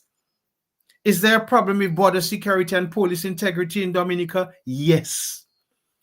Have societal norms and tolerance in Dominica been fostering crime and undermining social stability and national security? Yes. And I think that is at the heart of what we're discussing today. Because there's a very high level of tolerance, and the fostering of crime and what is going to happen will undermine social stability. The next question asked is, do the government policies reduce guns proliferation? No. Has the government held anyone accountable for imported drugs? The answer is no, because we have people being arrested, and we don't know what happens to the cases after 5 years. Has enforcement of gun legislation in Dominica been successful? No. If not, why not? We know because there are people who are complicit in high and low places who are very much involved in the proliferation of gun in Dominica, small arms. And so you ask me, what is the way forward? Is the government willing to take guns from their little snipers? I don't know, because we know what these people will tell you. And then the 9th question is gun violence being used to intimidate persons opposed to the liquor regime? Definitely, I have been a victim of it. And there are many other people who have been a victim of it. Okay? And so the question I have to that has to be put before us tonight is all of those things. So all of those questions is yes and no. It's cut and dry. Cut and dry. And what we have in Dominica is, and allow me to say it, and I'm going to lead to that, is that we are, and let me focus on the theological perspective. What we are experiencing in Dominica is a very serious threat to life. And based on what is happening now, we can add to that, there's a threat to the dignity of human beings. So we are experiencing both a threat to life and a threat to the dignity of human beings, because all of those things you mentioned before undermines the integrity, the dignity, the worth, and the endowment of human beings as they are. And that's what we have to come to understand. So while we may contend that crime and violence are not experiences that we have just begun to encounter in Dominica, I would say that crime and violence of varying degrees have been experienced in Dominica, but we are seeing it more now. We are seeing it more now. And why I am saying that is the fact that if we have to look at the definition of crime and violence, it is based on the latter word. In other words, what I want to say is, I put both crime and violence and guns and all of those things together and use violence to define them. Because when we talk about small arms, when we talk about the violation of people's rights, when we talk about all those other things that you mentioned, the questions that you put to us, there are serious violations on human dignity. And so if you look at the root stem of the word violence, which is viol, it's rape, which is equal to a breakdown. And when you add this suffix to it, violate, you know, it possesses certain characteristics of meaning that there's break-in or ripping of what has been possessed. That's what we have. And so the crime and violence and all those things that you are talking about, the small arms and the ineffective police force and all of those kind of things there, is almost reducing us to a certain sense of animal life in our society. Because, you know, in the realm of the jungle, there are no boundaries.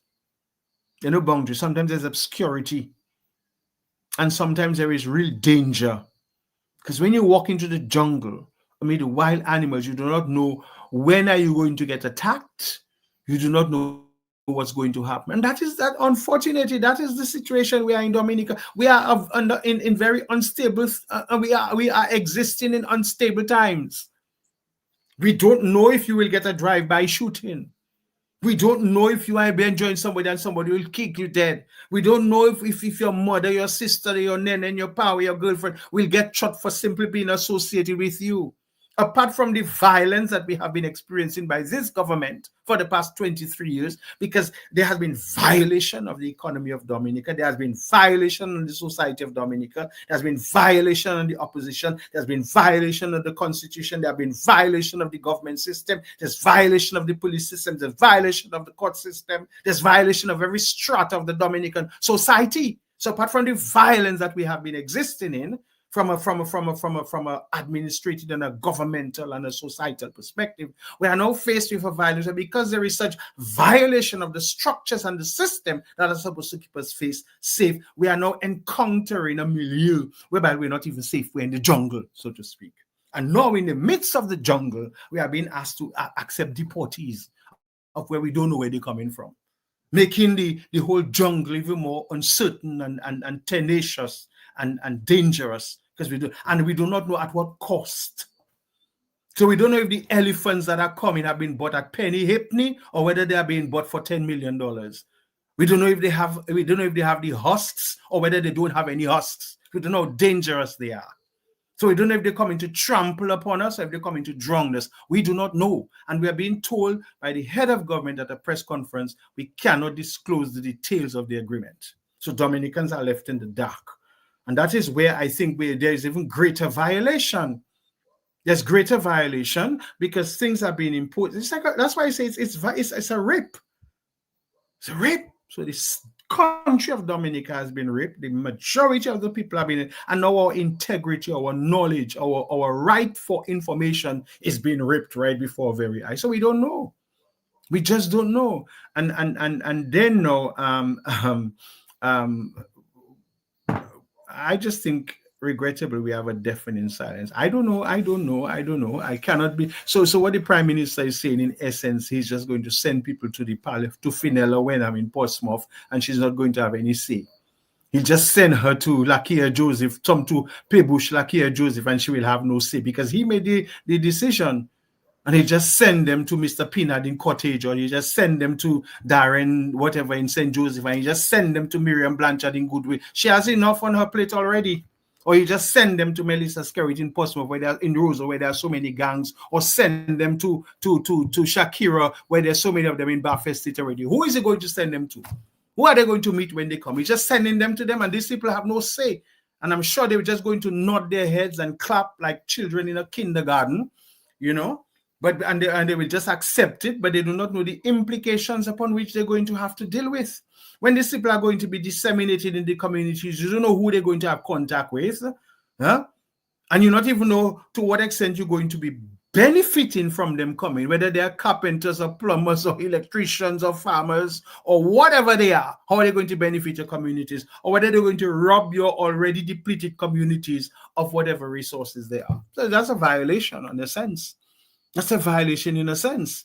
And if America does not want them, why doesn't America want them? That's the question we have to ask. Of all the millions of people who have gone to America illegally, why don't they want them? And which ones of those millions are they going to send to Dominica? How are they going to sift them through and select them? And how are they going to determine which ones are qualified to be sent to Dominica? How are we going to know that? We don't know. And I think in the midst of all of that, when we and in all what we're talking about, because Trump is the one who said, when he came down the golden escalator, that they are criminals. The people coming to the country are criminals. Those coming from the south border are criminals. All those who are entering the country illegally are criminals. By his own definition, it's the president of the United States who says he doesn't want immigrants because the immigrants coming into the United States are all criminals. We are not the ones saying they are criminals. And he does not want them because they are not serving the best interests of the United States. So we are saying, and we are telling this gentleman, send to us the people whom you don't want, whom you don't feel are being of interest to the United States, whom you have claimed to be criminals and illegals and feeding off your welfare system and your health system and your education system because they are robbing the United States of millions of dollars every year, and you're sending them to us? You're sending them to us? That's making us a real banana republic, because I remember the days of when we had our banana market days. He said Dwarf Cavendish will not be accepted. I don't know if you remember those things. That's how we selected the proper bananas in the different boxing plants. Go Michel, and they have to be 6 inches, 6 fingers, and so that's what we have come back to. Well, now we are banana republic because the United States has a tendency to call third world countries banana republics. Is that how they perceive us? Is that how they perceive us? And are you going to tell me that the head of our government, after that catastrophic and disastrous interview by our president of Dominica, violating her purpose and her function and her role and her responsibility, being very out of place when the protocol for the president says you're not supposed to grant interviews or speak on national policy matters? After that disaster, you are now coming up on the heels of that. And instead of trying to tame and tide the precipitous road which we're going, because let me tell you something, Mr. Gregor, Mr. George, Mr. Sanford, that if CBI fails,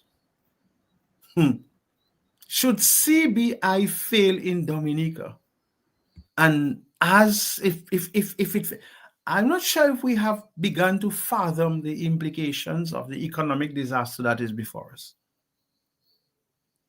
Because I'm not sure if we understand really and truly that Dominica is sitting on the revenue of CBI.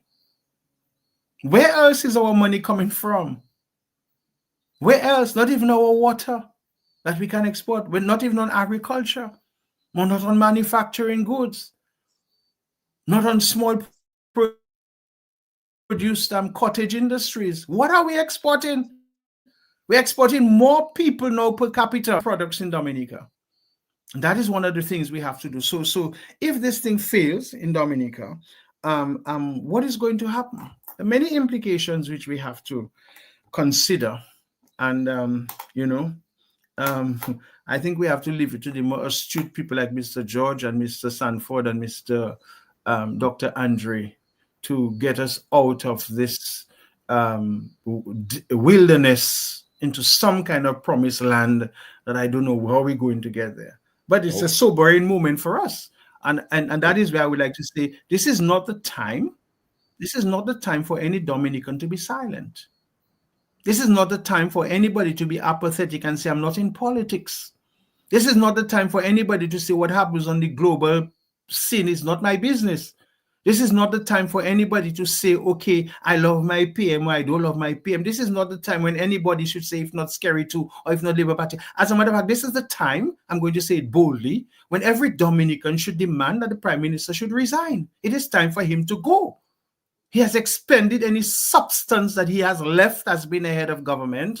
He has no residue of integrity to lead any government or any country. It's time for him to go. We don't have to go into any violent thing, but he has to come to his conscience. He has to come to his sense. Some wise, intelligent, well-meaning, well-intended person should sit this gentleman down with a cup of tea or a cup of coffee, a good glass of coconut water on a bench or on a table and say, listen, partner, I think you have served your time. It's time for you to go. Somebody has to do that. Because clearly now by his utterances and his actions, it says, therefore, there's nothing more he has to give anymore.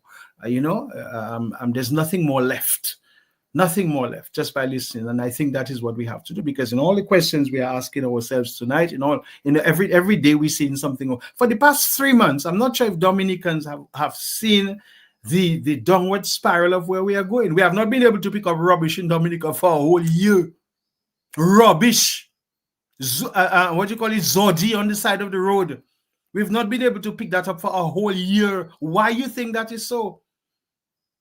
Huh? Why has rubbish been able? And we're not even recognizing the connections to that, the branches to that. Long ago, when central government couldn't clean up villages, it was up to the local government to do it, the village council. Now, the village council have been so disempowered and been so taken over by the parliament that they don't even have the power and the capacity to clean their own villages. And that's a fact. So they have decimated everything that is there, and then we can't even pick up rubbish. We cannot solve crime. In a small country like Dominica, we cannot find out where drugs are coming from and where guns are coming from. We're not fooling anybody. People know where it's coming from, and all those kind of other things there. And then I guess next year there have been taxes upon taxes placed upon people, and people are just sit down there. And I think now it's time for wisdom, and now it's time for right judgment, and now it's time for prudence, and now it's time for magnanimity for the man to say, okay, fine. I think I have done my duty. I think I've tried my best. There are times I have succeeded and there are times I have failed. I can do no more. I'm an empty cup, and there's nothing more that can overflow from my cup. And there's nothing more going to run it over. And so therefore I can offer nothing more, and time for me to just retreat into some kind of obscurity, so that whatever dignity, whatever little memory and legacy I have left, people will remember it before the time comes when they are totally fed up with me and I have to run and go and leave my shoes and my suitcase behind. Thanks a lot, Simeon, for that. Well, we're coming down to the end of the program, really. I mean, the time has run out on us. And Claudius, you can make some of your comments now and consider that to be your closing remarks. For sure. I think Mr. Joseph, said it all and said it well. And, when you think of the questions that was asked, his answers, his yes and no answers were just the same I had. But I had gone a little into, explaining what national security means in the context of what is currently going on. And, the whole idea of safeguarding our sovereignty. So we see that our sovereignty is for sale. Whether it is to safeguard the faults or the trespasses of the Prime Minister, it is for sale. It wasn't, these decisions were not taken to Parliament, they were not vetted and voted upon. And a one man take that decision. So the sovereignty of the country, where the people are the decisive factors, that is gone. So our sovereignty has been compromised. Our territorial integrity. Right now, we can bring deportees, refugees without knowing character, without knowing reputation, without knowing history. So that is an invasion of our territorial integrity, because there are laws and constitutional provisions that conduct business in our country.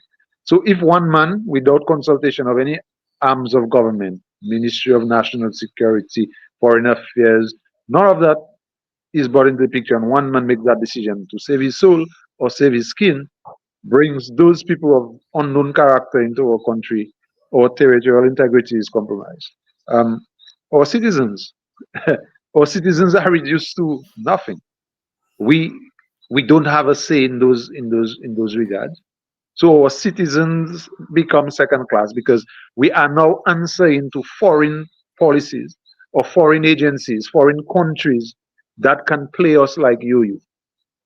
Right? And Simeon made the point about Trump and criminals, and so it shows also, and I think Simeon was a little emotional with the Trump aspect, but we need to look at it from an internal aspect. Our leadership had no strength. They were feeble and weak and could not stand up to the conditions that were put towards them in that negotiation. So when you look at it, there's a zero-sum game for us. We win nothing in the end. We compromise our sovereignty, our integrity. We belittle our citizenship by not involving them in such decisions, and then we do that. So citizens are now like next to nothing, and that is something that is concerning, very concerning. Our critical interest, and I wanted to go a little further into it. We talked earlier about our debauch is a bleeding scar in the center of our country, which is being eroded and ripped, to use the word that Simeon used, and violated by internal forces. Our government, our ministries of environment, and our planning division, who have the authority under the Constitution to make the right decisions as to whether we should go into debauch and mine for stones, they are no longer existing. They have failed as institutions of state. And that is another long discussion that we could have. And then you have foreign agents, the Chinese and the MMC construction, whatever, can come in and just pillage our environment without concern. So all these are national security areas that have been compromised. So our national security, the answer as it relates to that question is no. When you come to the other side and all this we talk about the internal and external threats through the environment. I explained that through terrorism, through military stuff, through economic vulnerability. All this is being shown in Dominica. Or economic vulnerability is at its highest now with the uncertainty of the CBI program. Simeon say if, I would say when. I'll go even further to say when, because clearly you can see the patterns, and what is coming is when. It's not a matter of if anymore, it's when. And we need to now change gears and see how we can do to kind of cushion the impact that's going to have, right? National disasters, natural disasters, and all these things, right? And that encompasses policies, institutions, and action. Policies has failed. The government policies to rely heavily on CBI, that is a failed policy. Not to develop the key sectors, the key pillars of the economy, and that again is driven by greed and recklessness, as I said earlier. So that is a gonna fail. Institutions, the police force of Dominica is the most how I would say that is the worst of the worst when it comes to institutional failure.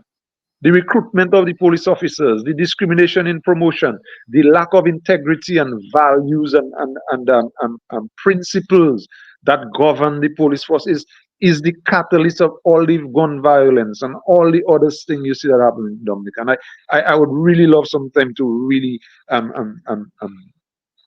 dissect and analyze what I just made and prove my theory right.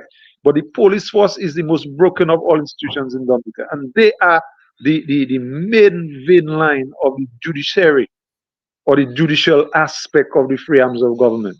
So that tells you what happens at the court system, and the lack of values and the lack of principle in choosing, for example, magistrates. When you have to deal with people that have the government in court to give them a magistracy over they win in their case against the government in court. When these are the conditions that choose whether you have a magistrate or you have a young lawyer who happen to be some relatives of some politicians to become magistrates to judge, serious cases in the country. These institutions are failed, they're broken. And that answers the other questions as it relates to gun violence. Who is going to hold up the gunslinger? They cannot, because everybody know everybody business and everybody's compromising the system. So that in itself, and the actions. Look at the actions of our governments. The actions of our governments. The people do not choose who should be their power rep anymore.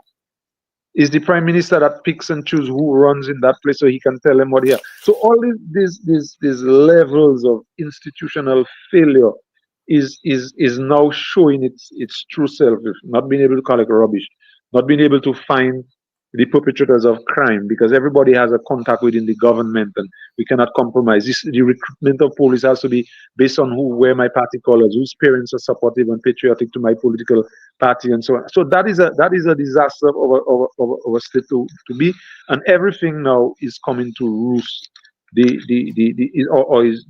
the eggs are now coming to hatch, and we are inheriting a whole tonload of those bad policy decisions, bad action, bad institutional human capitalization, and all these things are what is showing now. And again, my call in closing is to come back to the people. We have to return to our traditional principles and values, and our people have to stand up and stop being quiet. Mr. Joseph talked about the churches. We're calling upon the churches. The churches cannot continue to pray in silence and hide behind the walls of the churches and pray in silence. They have a role to ensure that the conscience of the state is reignited. The conscience of the state, the fire in the conscience of the people are ignited, and the church has a responsibility. So in closing, I call on the church tonight to play a role. Play a role in the state and ensure that the people consciousness are awakened, the core principles are revisited, and that truth will come to bear, that we can have a prosperous nation. Thank you very much, Mr. G, for the opportunity. It was a pleasure to be part of this panel. Mr. Joseph, Mr. George, and Mr. Andre, thank you for your company tonight. Yes, and thanks a lot, Claudius. But I thought that your final remark would be that it's time for a change of government. Well, most definitely, because once the people conscience are raised and they get out of that mafiaism start of government we have for the last 20 years, there will definitely be a change of government. And otherwise, we sink into the abyss. Thanks a lot, Nicholas. George, your final comments. You're muted.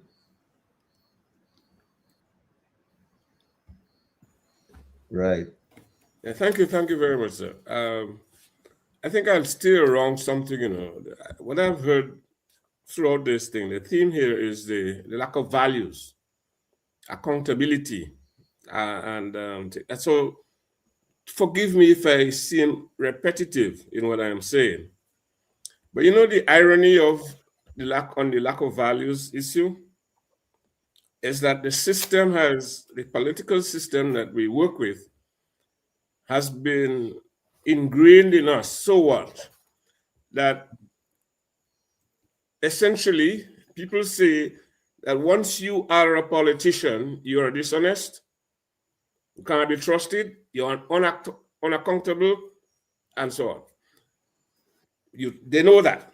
So if your child grows under your tutelage, your leadership, your nurturing, the child goes to university, graduates, comes back, and is performing in the public or private sector, and then suddenly decides to transit to the political arena, automatically they become corrupt.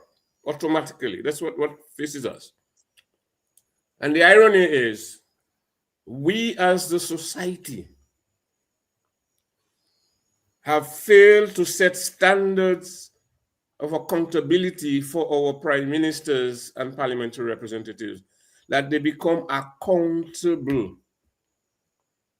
So we elect corruption. We elect lack of values. We are the ones who elect, and then we expect them to change.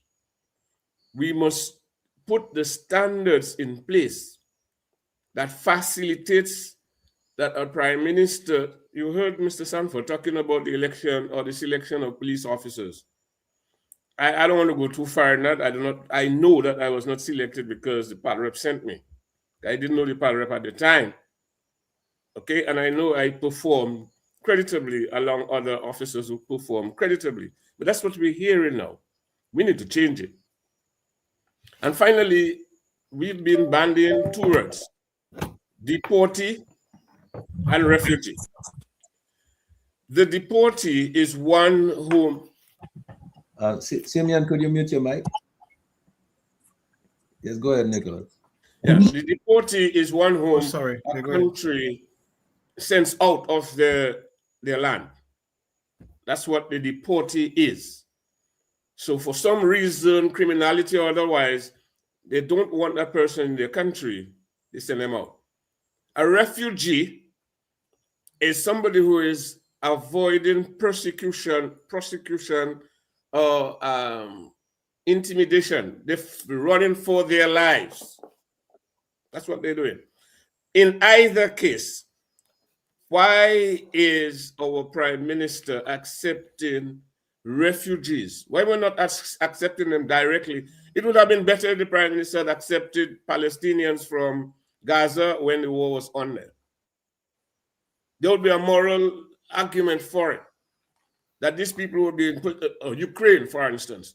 These people are being persecuted and they've been bombed mercilessly, and 10 Ukrainians want to come to Dominica as refugees. That would be better. But for the United States to select who our refugees are going to be and who our deportees are going to be, it's just reckless for us to accept it. And yes, I agree with Honorable Sanford. And it's tonight, I got frightened when I heard Mr. Simeon Joseph say, if CBI fails. So once it sunk in, and I sat there and what, boy? And then Honorable Sanford said, when it fails. I want to end by saying, Mr. Sanford, that somebody said these El Salvadorans got 10 million per person who were relocated in El Salvador. And then you said that is our new CBI. There's a difference. There's a difference. If the 10 million is coming to the Treasury to ignite our economy, to grow our economy, fine. But the CBI, those persons who paid the 200,000 for the passport had a residual 10 or more million that they could invest in the country. If we get 10 million per refugee in Dominica, what guarantee we have it is going to be invested in the economy of Dominica for the betterment of Dominica? And that is more frightening and much more the reason why we have not heard enough from the Prime Minister. We have not heard enough from the United States. And we should be wary of accepting deportees or refugees from the United States into Dominica. Thank you, sir. Thanks a lot. Thanks a lot, Nicholas. George, Simeon, your closing remarks?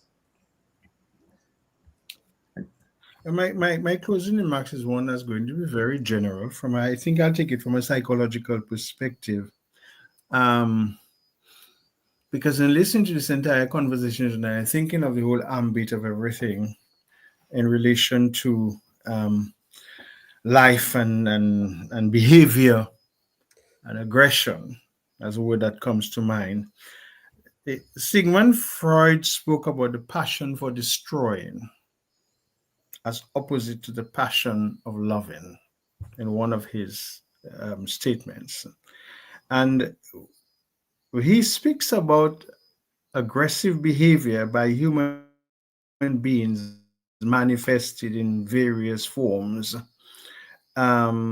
particularly we've been in an innate instinct to discharge inappropriate actions which manifest themselves, put it that way. So we can say from that perspective that what we're going through, as I said, it is a form of violence. There's no doubt about it.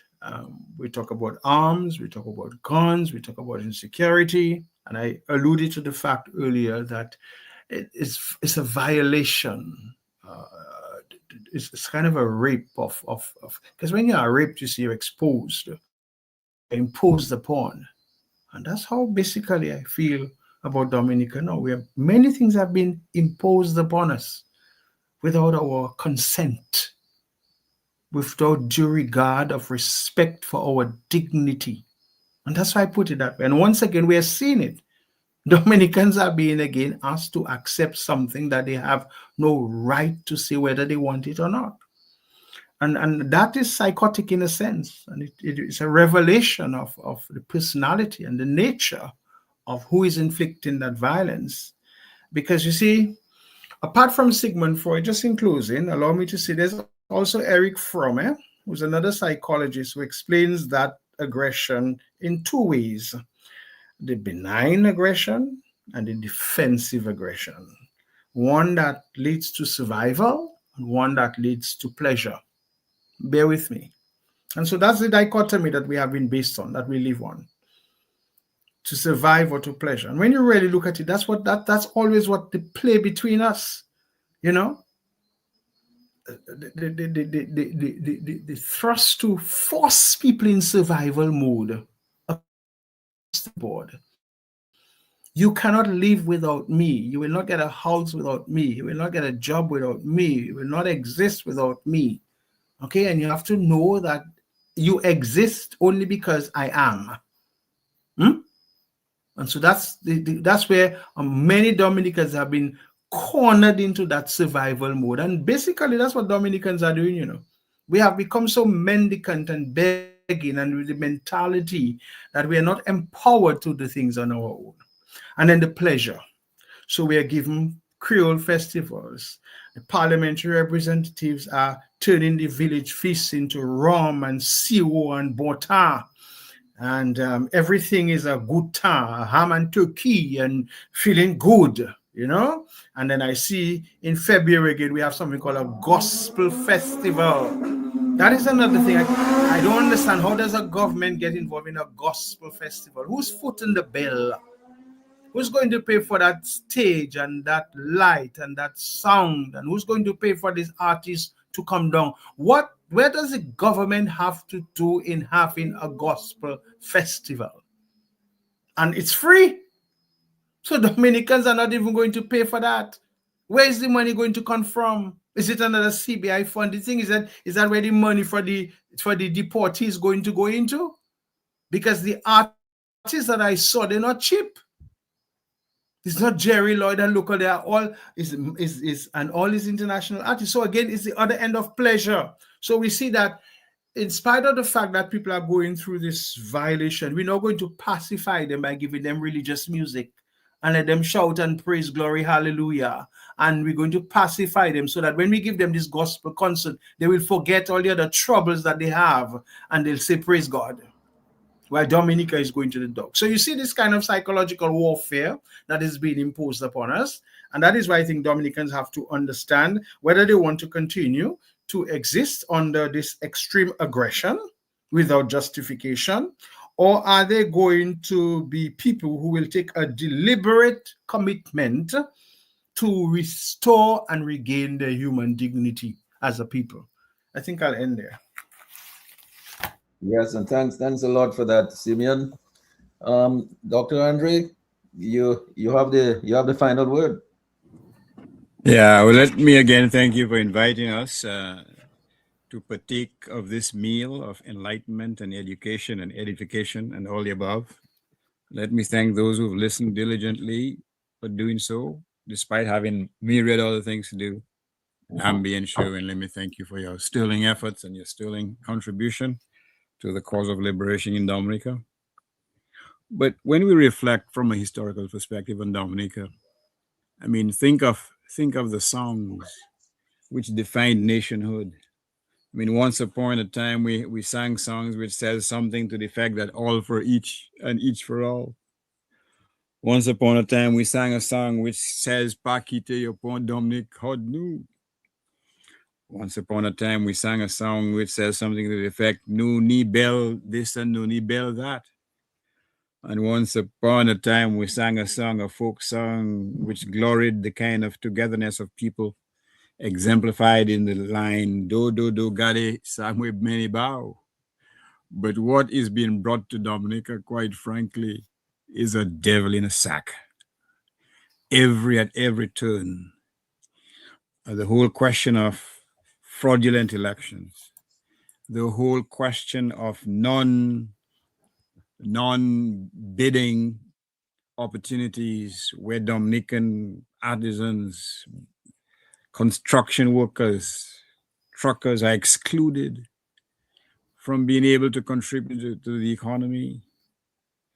What we are being given, for example, as an insult, in my respectful view, despite the fact that Dominicans on the ground are not even being paid a living wage, we have offers for persons to be brought into Dominica to assist, note the word please, to assist the United States, for God's sakes, at a time when, quite frankly, our leaders are under the gun because of fraudulent schemes, which diverts money from the treasury, which are being used to fatten pockets, and which are being hidden in certain jurisdictions such as Dubai and other jurisdictions in Europe.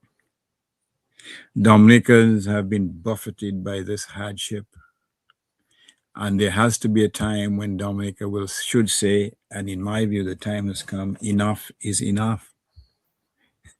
One hardship cannot follow relentlessly on another hardship, for God's sake. There's something has to give.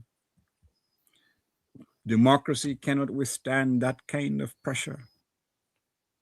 The people have to take control of their lives and their livelihood and their integrity and their decency and their hope in the future. And quite frank, those who have hope, all power to you. But quite frankly, that hope has been buffeted by every type of storm, every type of economic storm.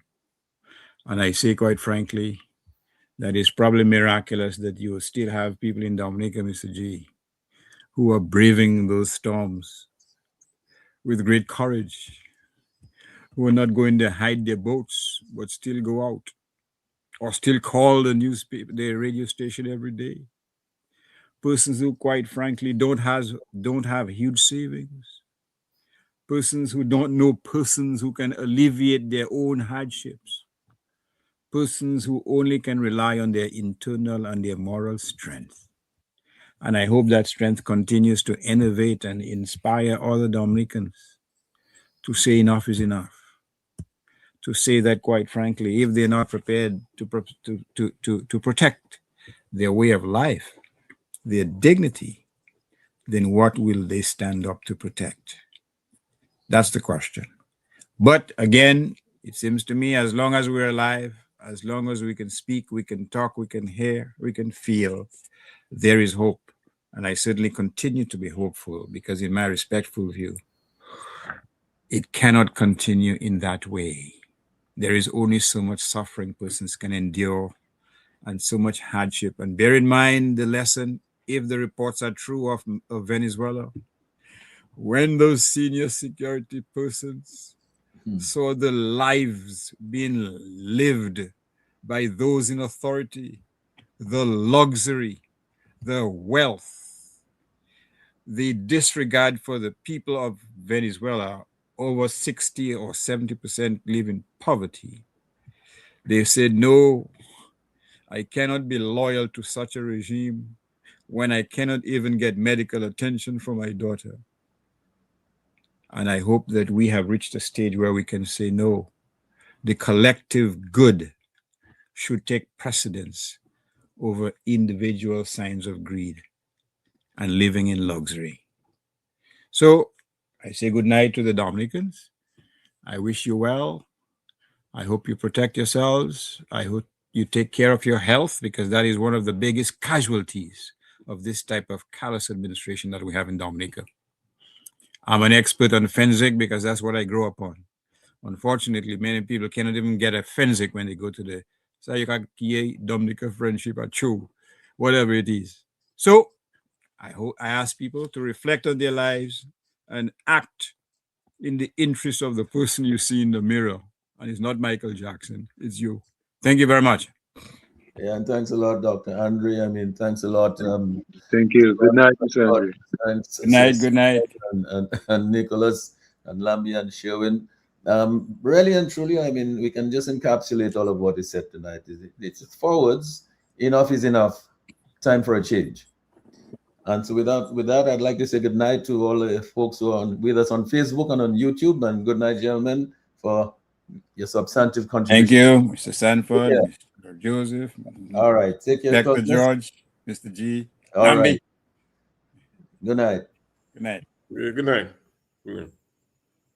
The Global View on Q, the big station. Insights into where the people of Dominica and the Caribbean came from. Understanding our past. Embracing our present. Charting the way forward into our future. Together, eliminating poverty. Embracing justice, peace, and togetherness. The Global View on Q. Networking Dominica with